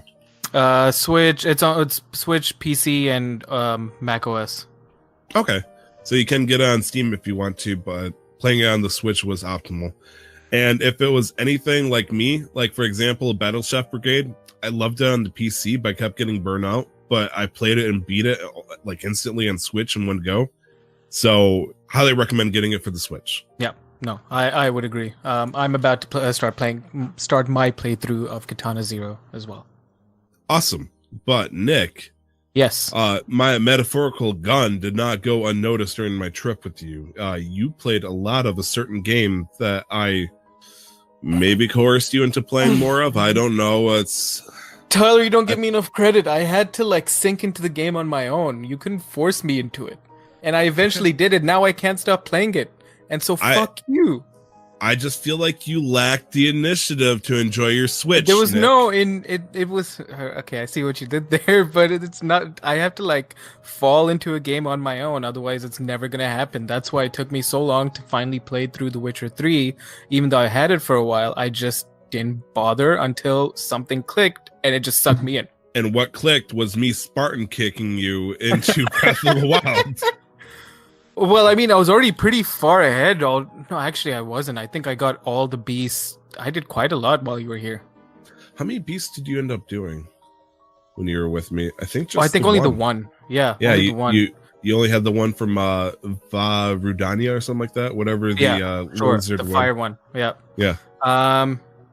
No, so before I talk about Breath of the Wild, after you left, I could finally play with my friend. Not that it was a bad thing. It was nice to disconnect. By myself because this fucking asshole kept lording over on the air mattress and playing fucking RuneScape on my couch. I played a little bit of Deceit with my friends. On the last. I was pretending I was you. I was not calling you that. Tried some Katana Zero, but Breath of the Wild was the main game that I played while Tyler was here. Breath of the Wild, I can't stop playing it. I really can't. All I want, I've been actively now, and even more so, it's more apparent now, looking for games that aren't shooters. I want to play a few. I want to, I'm just tired of it to some extent, because there's just so much disappointment. Nothing feels as good as Destiny, but Bungie's fucking up. And I just want to find more games that make me enjoy gaming again. And so Breath of the Wild is definitely one of those games. You know what you remind me of, Nick? Yeah. You remind me of Thanos. After he snaps the fucking fingers, he is like, you done it all, you seen it all, you did what you had to, you fucking just went top notch all the way to the fucking end, and now you just want to fucking farm. Yeah, pretty much. No, dude, I can't. I've been trying to organize, but I haven't found the time yet to just get onto a world with my friends and just farm on Stardew Valley. Yep. That's all I want to fucking do, because it's just you're just chilling. You're just sitting there and you're planting some seeds, you're watering your plants, you're going fishing, you're going mining. Breath of the Wild is essentially the same minus the fishing and planting seeds. I enjoy that game thoroughly. I am right now, I'm shrine hunting, completing quests and just fucking just doing it all and just kind of hanging around. I'm enjoying fighting Lionels now. Are you actually enjoying it? Because I know you're having some troubles before, but you're able to do it. Oh yeah, no, I'm enjoying fighting Lionels now. I faced a new kind of Lionel in with a new weapon with the Crusher. And the big maul thing. Yeah, and I hadn't fought against that before, so there are instances where they're gonna do like a heavy slam attack on the ground, and I managed to dodge it in time, and so I get the flurry rush, but then the impact from the ground causes damage and knocks me away. Right? And that those was crushers are the strongest weapons in the game, so it was gonna fucking mess you up. Yeah, and I was just thrown off a little bit by that. I think that was the first time I struggled with the Lionel fight in a long time, or at least it's the first time I fought a Lionel. Because he went through 2 of my shields like they were nothing. Like all it took was 1 blow from the Lionel each time, and they went through my shields, and I was like, all right, I guess I'll go fuck myself then. I had to bend over, assume the position. I had to have Mifa's Grace and a fairy save me from the Lionel. Oh goddamn, Nick! Now it sounds like you need maybe find a golden Lionel. Step it up. I'm not jumping into master mode. I refuse to jump. No, it's no. Fun. I refuse. I hated Dark Souls for a reason. But beyond Breath of the Wild, I could go on about how amazing the kind of like world they've built and how they've visualized. Like I was doing a little bit of research as well. Like I was reading about Lionels last night and how this is the first time they were represented in 3D.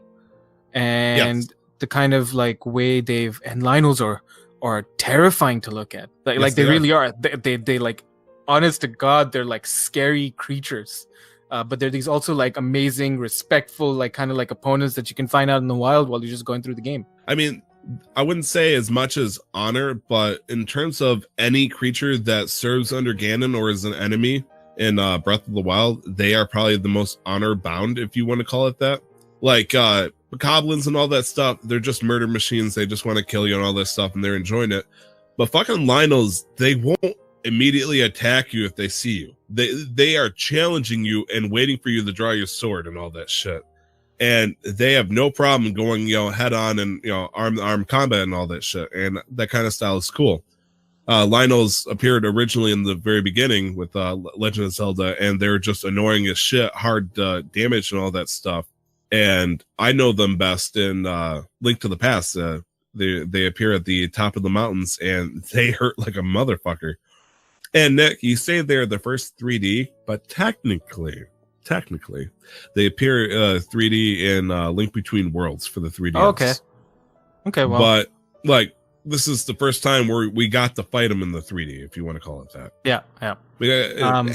Technically, you can call it 2.5 as well if you want to argue for Link Between Worlds. I'll humor you here, but yeah, that is Lionels in Breath of the Wild is probably the most unique fighting system that we ever experienced as a Zelda player. I can't think of anything else where there is a more unique battle mechanic when it comes to fighting monsters.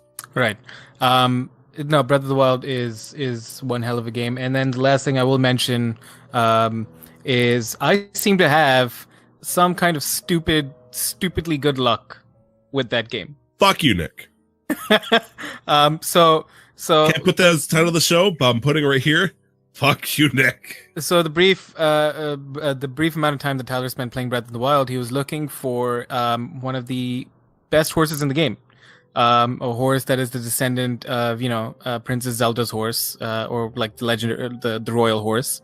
And he spent quite a while just resetting areas, sleeping, and just waiting and looking for it. I'm just out here fucking hunting memories or shrines I can't remember, and then I teleport to a shrine and I fly down to a place, and it's just chilling over there. Yeah, we were flying down. I'm looking. I'm like, the fuck is that over there? And we're both looking. I'm like, is that a white horse? That better not be that fucking horse. And you get closer, and sure as shit, it's the goddamn royal white horse descendant. I'm like, are you fucking kidding me? And then last night, Nick is streaming, and he's just la-di-da-di down. Ooh, what's this? Pulls the chest out. It's the fucking bridle from the DLC pack that I've also been looking for that allows you to instantly summon your horse, I believe. And it's like, okay, motherfucker. First off, what the hell is this shit? I believe you found something else too, just by dumb luck or something like that. I'm not sure if it was the travel medallion you told me you just found randomly, or if it was like a third thing. Yeah, no, it was the traveler medallion I found randomly, and I didn't even like start the quest for it. I just found it, and I was like, oh, okay, because it was one of the labyrinths, and I went to the bottom level, and then there was a chest sitting out there. I got that chest, fought some guardians, and then I turned on my magnesis to scan for other chests, and I see one sitting in the back wall, and I'm like, oh, there's a chest. I went towards it, and it was the travel medallion. I'm like, okay then. Okay then. That is your fucking thought. You gotta appreciate the shit that's given to you, Nik. What the fuck? Interesting thing I learned though. Speedrun records for Breath of the Wild.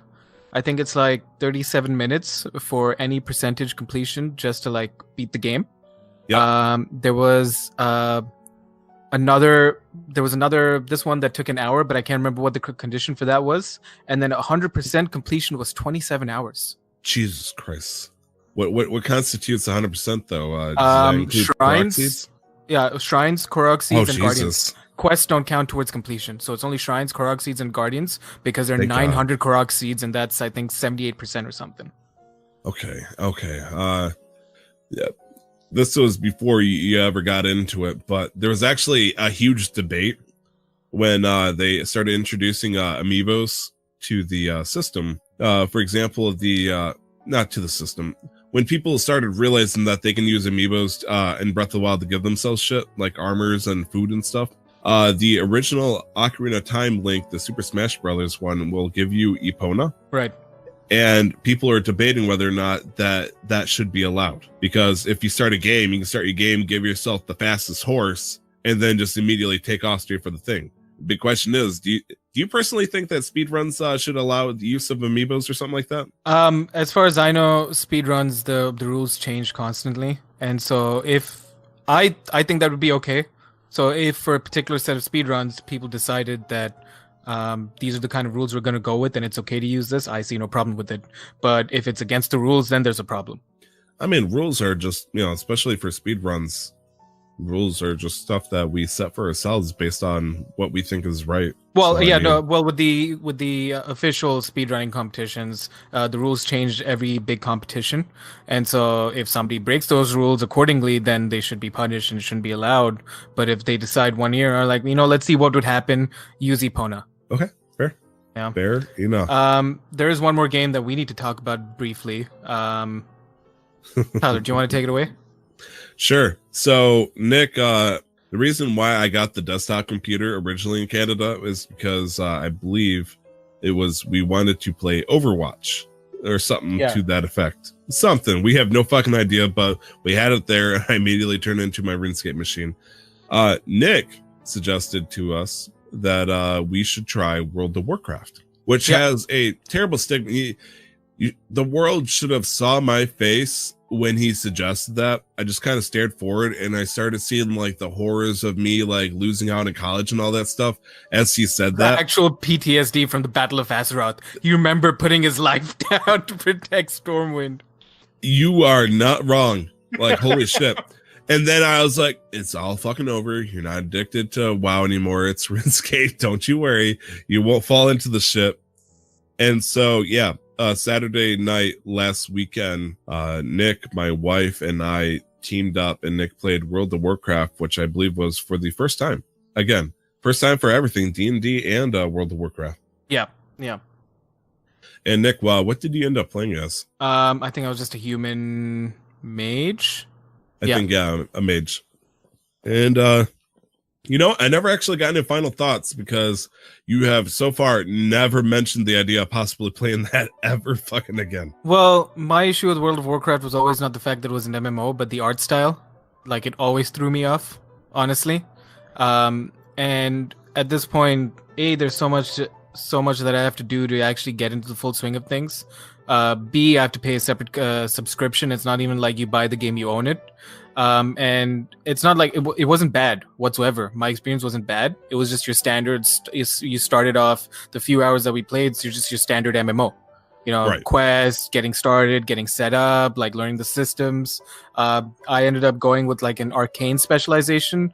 And so the one spell that I had, as I do damage, I would build up arcane charges up to 4. which would reduce the cast time for that spell and also increase the damage. And then I had a second spell that would use up all my arcane charges to do one big massive damage. So it kind of, the way you described it made it sound like you're working a Gatling gun spell that ended with a bazooka blast or something like that. Yeah, and I enjoyed that. I thought that was pretty cool. But again, I think the issue with games like World of Warcraft or any like long-running MMO is the amount of initial investment to really get pulled in. True. So Like, yeah, I have no like final thoughts on the game itself, just because it would take so long. I think when we briefly talked about it, you agreed it would take a really long time before I'm like enthused about like running raids, dungeons, and doing all these things.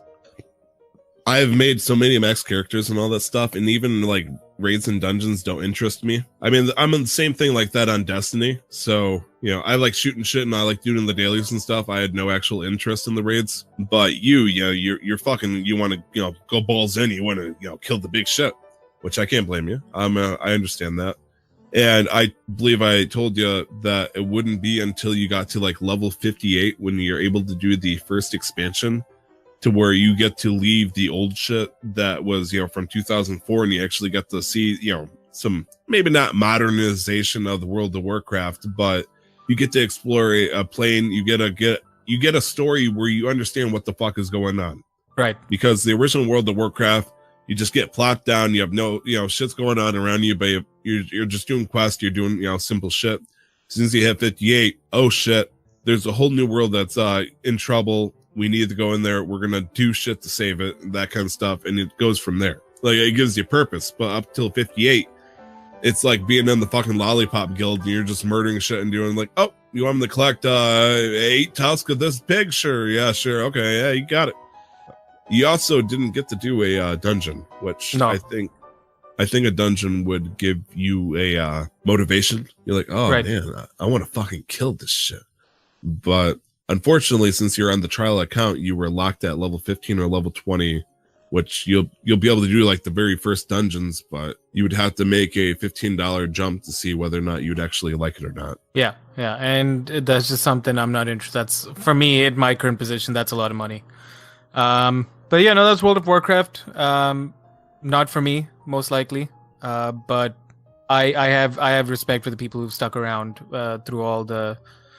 And I can relate to that. I have respect for people who stuck around with the game company through all the thicks and thins of a particular game.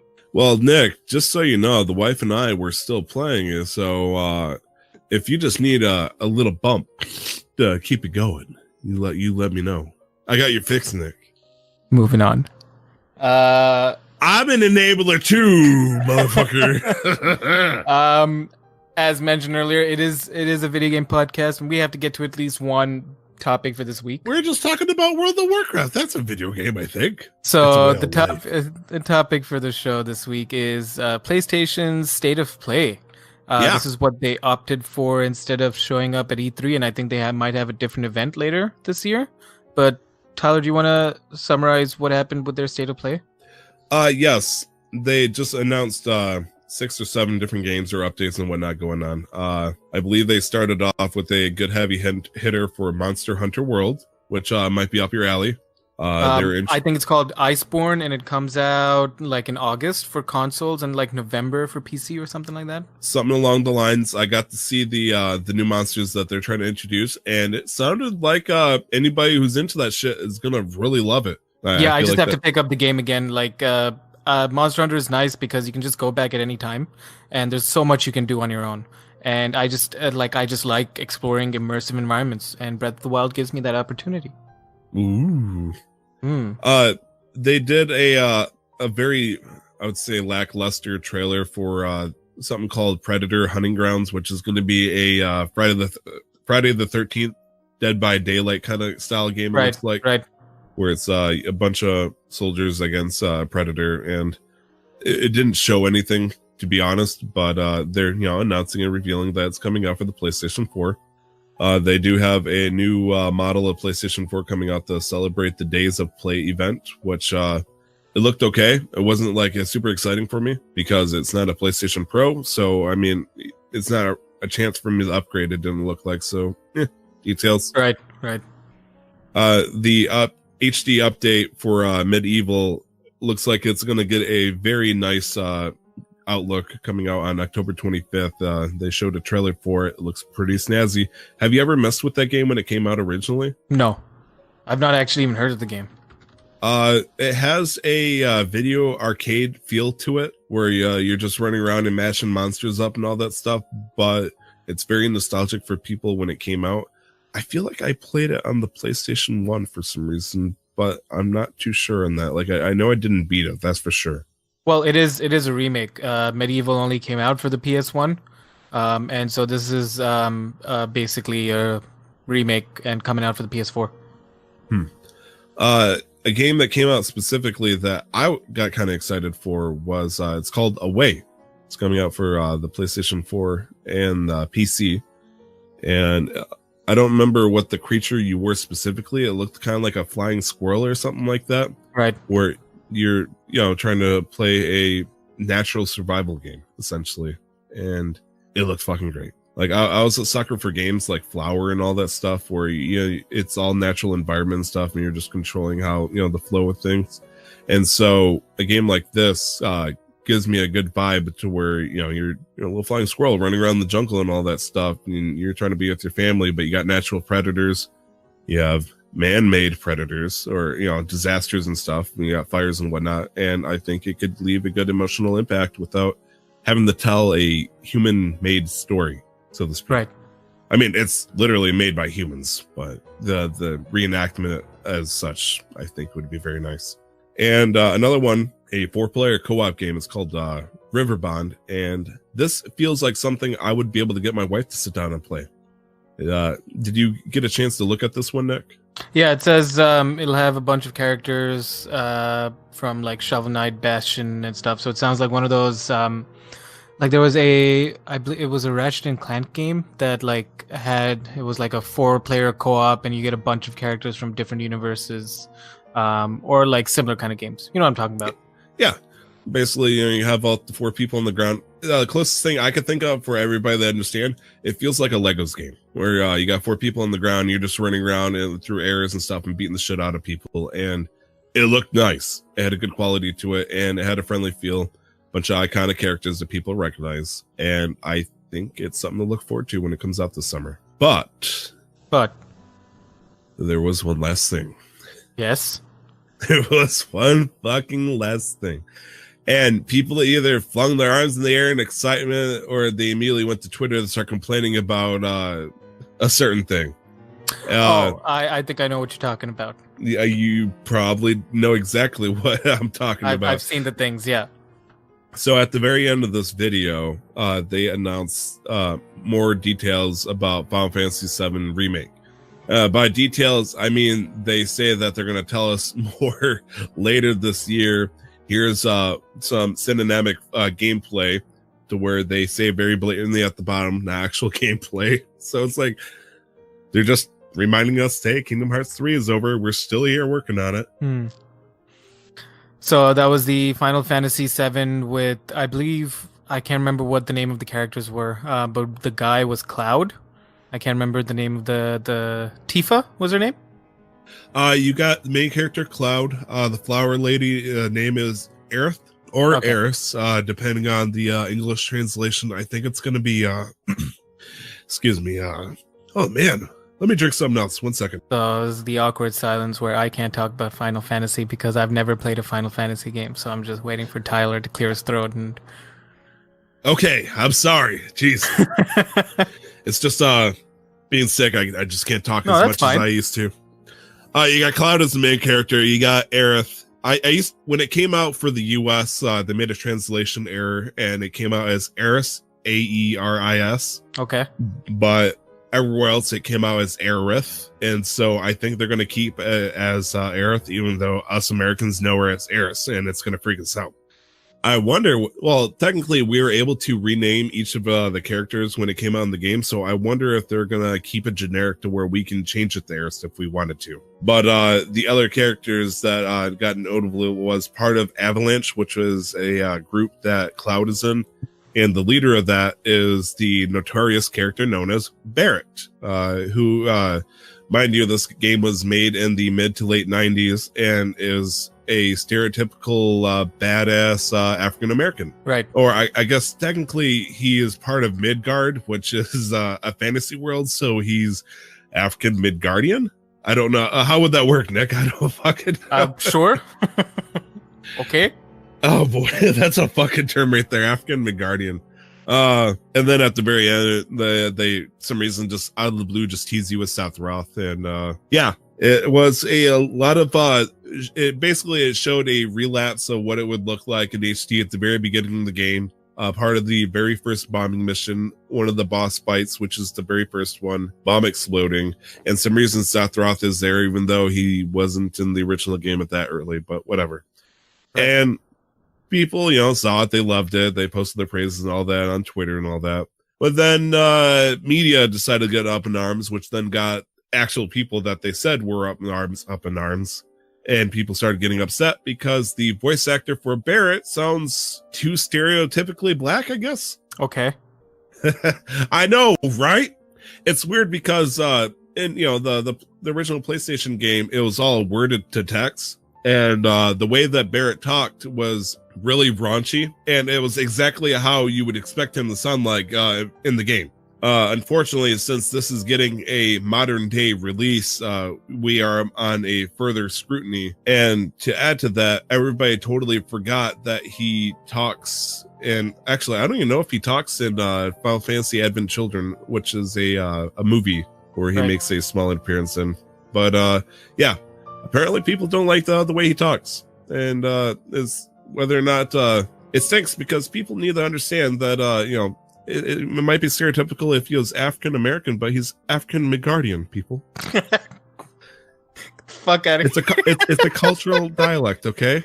But I mean, I'm sure we could have like a civil conversation, or maybe a rational conversation around why that might, what's really going on.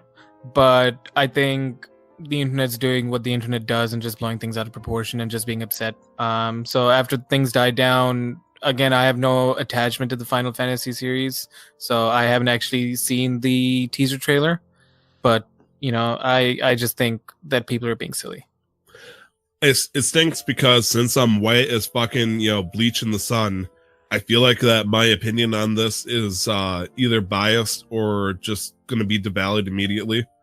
Whether or not it should or shouldn't is up to the average social justice warrior that listens to me. But at the same time, it just feels like I've heard a lot of white characters get such cartoony treatment, and I think nothing of it besides maybe they're a little bit weird.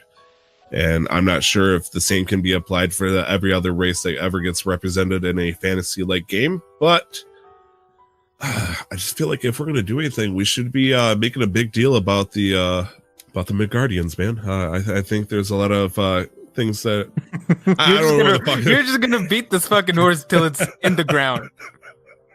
Through brute force, you're gonna beat this dead horse into the ground. You wouldn't even need to dig a grave. Like, you're just gonna brute force pummel it into the ground. I'm turning him purely into fertilizer, straight to the source. But yeah. I had one question about the states of play. Absolutely. We covered one that came out there. I think their first one that came out in March, maybe March or April. Yeah.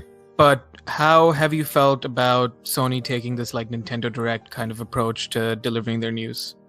The only problem with it is it feels like they don't have as much bullets in the chamber to be firing off as Nintendo does.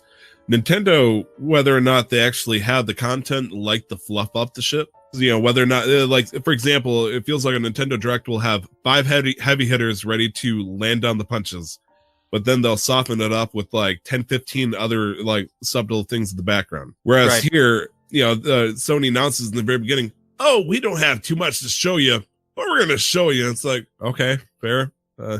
That's your current state of play, huh? Don't have too much, but here's close enough, right? Okay, but, well, I like it. I feel like maybe they should be able to prepare some more information. Maybe not game announcements, but just give us more details about when we'll hear more about PlayStation 5 and all that stuff. Obviously, they're gonna just say we'll be talking more about the PlayStation 5 at E3, something like that. It just well, we know they're not going to be, but that's also true. Yeah. Tell us how Last of Us is going.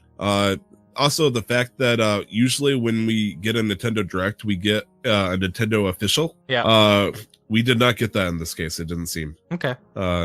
It'd be nice to see a friendly face that we can attach to. Like, I don't know. I was about to bring back a fictional character from Sony's press representation. Oh, man, that guy's a beautiful thing. But anyways, that was our topic for the show. Sony giving us a few details about games that are coming up, but really not much more than that. And now we're going to go into upcoming game releases, and I'll go through this list just because we are reaching the end and Tyler's voice is... I'm dying. Yeah. I'm doing my best over here, but I'm dying, man. All right, so coming up, reference. Coming up starting May 14th, we've got A Plague Tale, Innocence, coming out on PS4, Xbox One, and the PC. I know nothing about this game, and I will tell you about the next game while I look up this game. Cytus Alpha, coming out on the Switch, also on May 14th. Now, these are two games I've never heard of. Don't worry, me neither. So we are totally in cahoots. Cytus Alpha, I'm guessing, is a Steam to Switch release. And A Plague Tale Innocence, I have no idea. It's an action-adventure game developed by Asobo Studio, coming out May 14th, and that's really all we know. We've got our big hit for this list, I think, our heavy hitter for this list, Rage 2, coming out on May 14th for the PS4, Xbox One, and PC. Who's the people? Bethesda. Bethesda have been putting out a lot of information, a lot of promotion regarding this game, and a tiny bit of controversy that I'm sure you could go and find out for yourself. Basically, Paul Tassi, one of the, I can't remember who he writes for, but he is a video game journalist, wrote an article saying, you probably haven't heard of Rage 2, and you're probably not excited, but then in the article he goes on to list why he's actually excited for the game, but in general just talking about how nobody really was expecting Rage 2.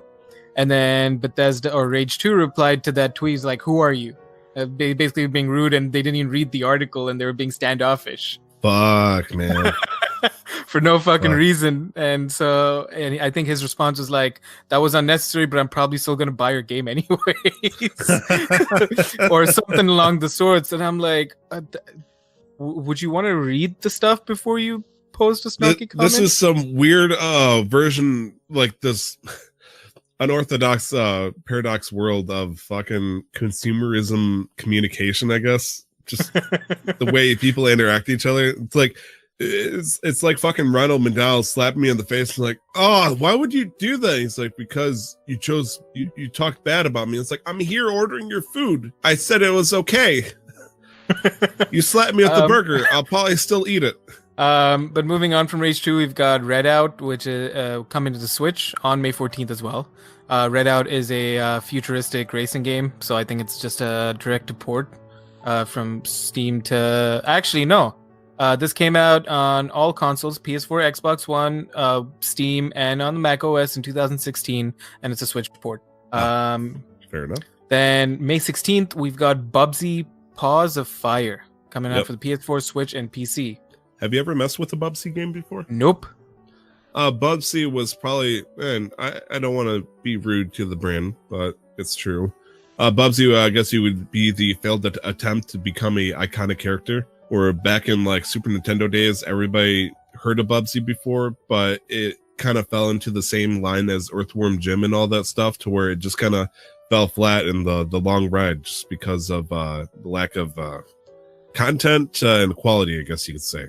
And Bubsy is trying to do what Shantae did, essentially. Have you heard of Shantae? No. The Shantae Half Genie Hero, I believe, was the latest game that came out. Okay.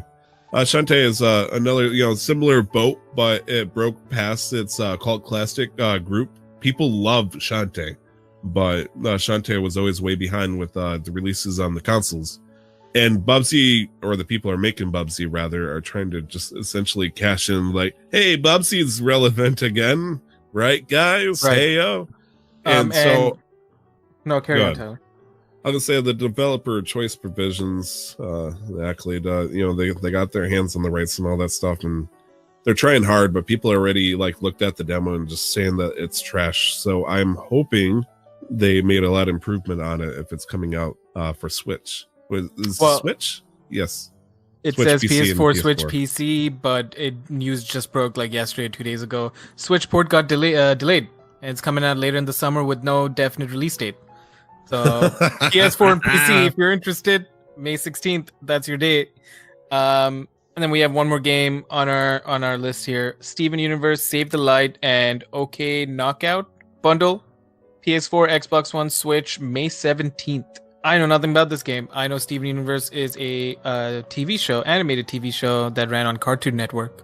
There's comics and all that stuff too, but Steven Universe is actually I'd say top 5 favorite things that my wife loves. Like Steven Universe to her is like Pokemon to me. Like it's like heated passion. Brandon's actually the same boat.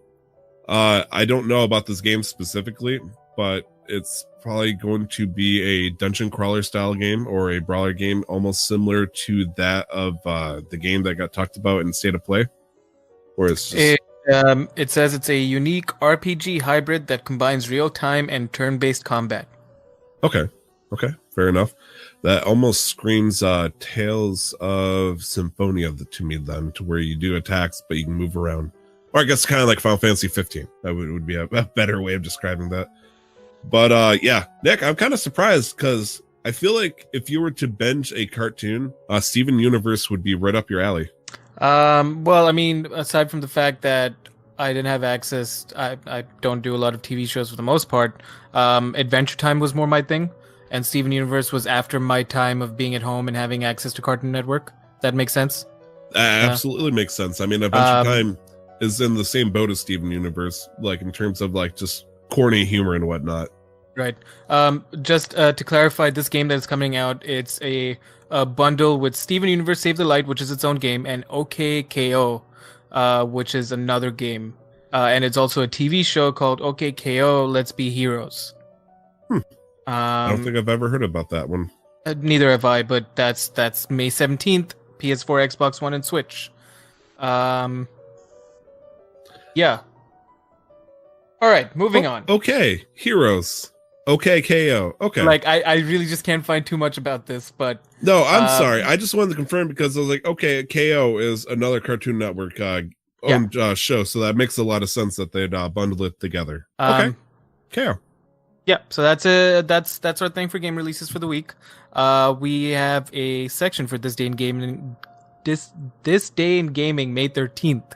This what? In gaming? This day in gaming, May 13th. We have 2 games on this list. I scrawled the list. Did you, Nick? Yeah, I did, and these are the only ones I'd agree with, at least being notable. So starting right at the top, we've got Doom that came out for the Xbox One, PS4, and PC in 2016. The remake from the original Doom.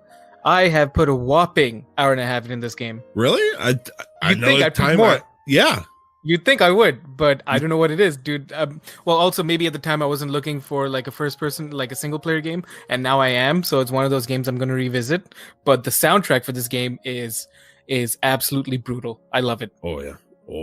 It's a fucking bomb. Mick Gordon is the composer. He did a fantastic fucking job. The next game we have on this list, and our last game that we have on this list, is Gran Turismo that came out for the PS1 in 1998. It's so weird that it came out so late in the generation of the PlayStation, because PlayStation 1 released in 1994. Probably in Japan. I wonder when it came out in the US, but it came out in 1995 in North America. So this game, Gran Turismo, came out 3 years into the life cycle of the PlayStation 1. Which it makes sense because Gran Turismo is very notable for being high-end in terms of the graphics for the console. And Right. So taking 3 years to develop on a new 3D-like system that the Sony PlayStation offered, it's cool. And today's the day it came out. It is officially 21 years old. Yay! Hey, drinking age for Gran Turismo. Don't drink and drive. No, definitely don't do that. But that's it, folks. That's episode 49. That's fucking 49, man. A whopping episode, like fucking 49 episodes. What do you mean? But we're gonna wrap it up here, and I guess we're gonna maybe make a next episode special to some extent. Maybe, yeah. We're gonna do something. We're gonna figure it out. We're gonna try. I will try my darn hardest, and I apologize if it doesn't happen to get the D&D thing going, because it needs to happen, man. Or rather, a recorded version of it. The D&D thing is gonna happen. Nik had fun playing as Bard, and I had fun trying to murder people unsuccessfully. They cooked my character over an open fire to get information I already told them. They cooked him over an open fire for information I already gave them. And then one of the it was a mistake, but it just we didn't believe him. So you can roll for insight to see if he's being honest or not. What do you guys? That just seemed like unnecessary steps to the truth. So we just, So let's resort to torture. Great. Yeah. I mean, he was a slave trader, or he was trying to be at least. Yeah. But so why are you trying to justify it? One of the characters then casted speak with animals, and they asked a squirrel, "Hey, did you see some shit?" And they're like, "Yeah, that's exactly what this guy you're torturing said to the T. I'm an innocent creature. You have no reason to not believe me. I'm not being paid off." And they fucking killed him. I believe he fell into the fire, and then two of the characters started curb stomping him, and then one of them tried healing him, but at that point he just burnt to death. It was like a sarcastic. I can't describe the thing around it, but it was like a sarcastic kind of like, "Oh no, he fell in the fire. Here, put him out quickly. Oh, are you okay? Ooh, woo, oh no, oh he's gone. He's gone. Dead. Oh no. Whatever. I got. Thoughts and prayers. Thoughts and prayers to the Blood Dagger gang. But yeah, no, thank you very much for listening. Episode 49. This is episode 50. No, this is episode 50 episode 50 is coming next week. I can't speak today. I'm hungry. But I can't speak to either. I'm sick as shit, dude. All right, Tyler, where can people find you on the internet? You can find me right now on Twitter. I'm at 2xTyler. All letters, so 2xTyler. It's simple enough, guys. Give it a shot, because you'll see me posting random Zelda memes and all that stuff. You need that goodness in your life. But Nik, where can we find you? You can find me on Twitch, Twitter, and Instagram at LRWarrior11. Pretty straightforward, pretty standard. Now the show, you can find us in a bunch of places. Facebook, Instagram, Casual Master Quest. Just put it right there in the search bar. It will pop up. Twitter, it's at MasterQuestPod. And then you can email us also at casualmasterquest@gmail.com. Send us in your comments, questions, concerns. Follow us everywhere. Yeah, just do the thing. We wouldn't be here without you. We wouldn't be doing this without you guys. And I can't believe we're done with 49 episodes and going to our 50th. So thank you very much for listening today. Anything before we close up? Yes, one last shout out. As people have probably been hearing, we've been doing mid-episode audio clips for a partner podcast known as the Death Saving Bros.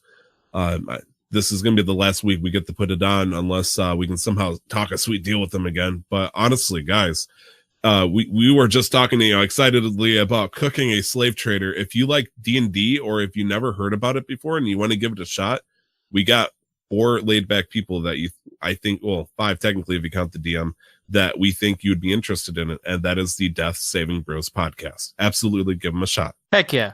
But that's Tyler. That was Nik. In all his phlegmy splendor, and we're gonna be doing this again, even better next week. Fuck planes. Fuck planes. I'm just happy to be recording again. I did miss it, and so I'm just very happy that we're back to this, and it's kind of normal, and school's back, and everything's going well. But thank you very much for listening. Don't forget, never stop the grind. And always respect African-Midgardians. Fuck Canadians. We'll see you next week. Bye-bye. Why are you laughing? You should not be laughing.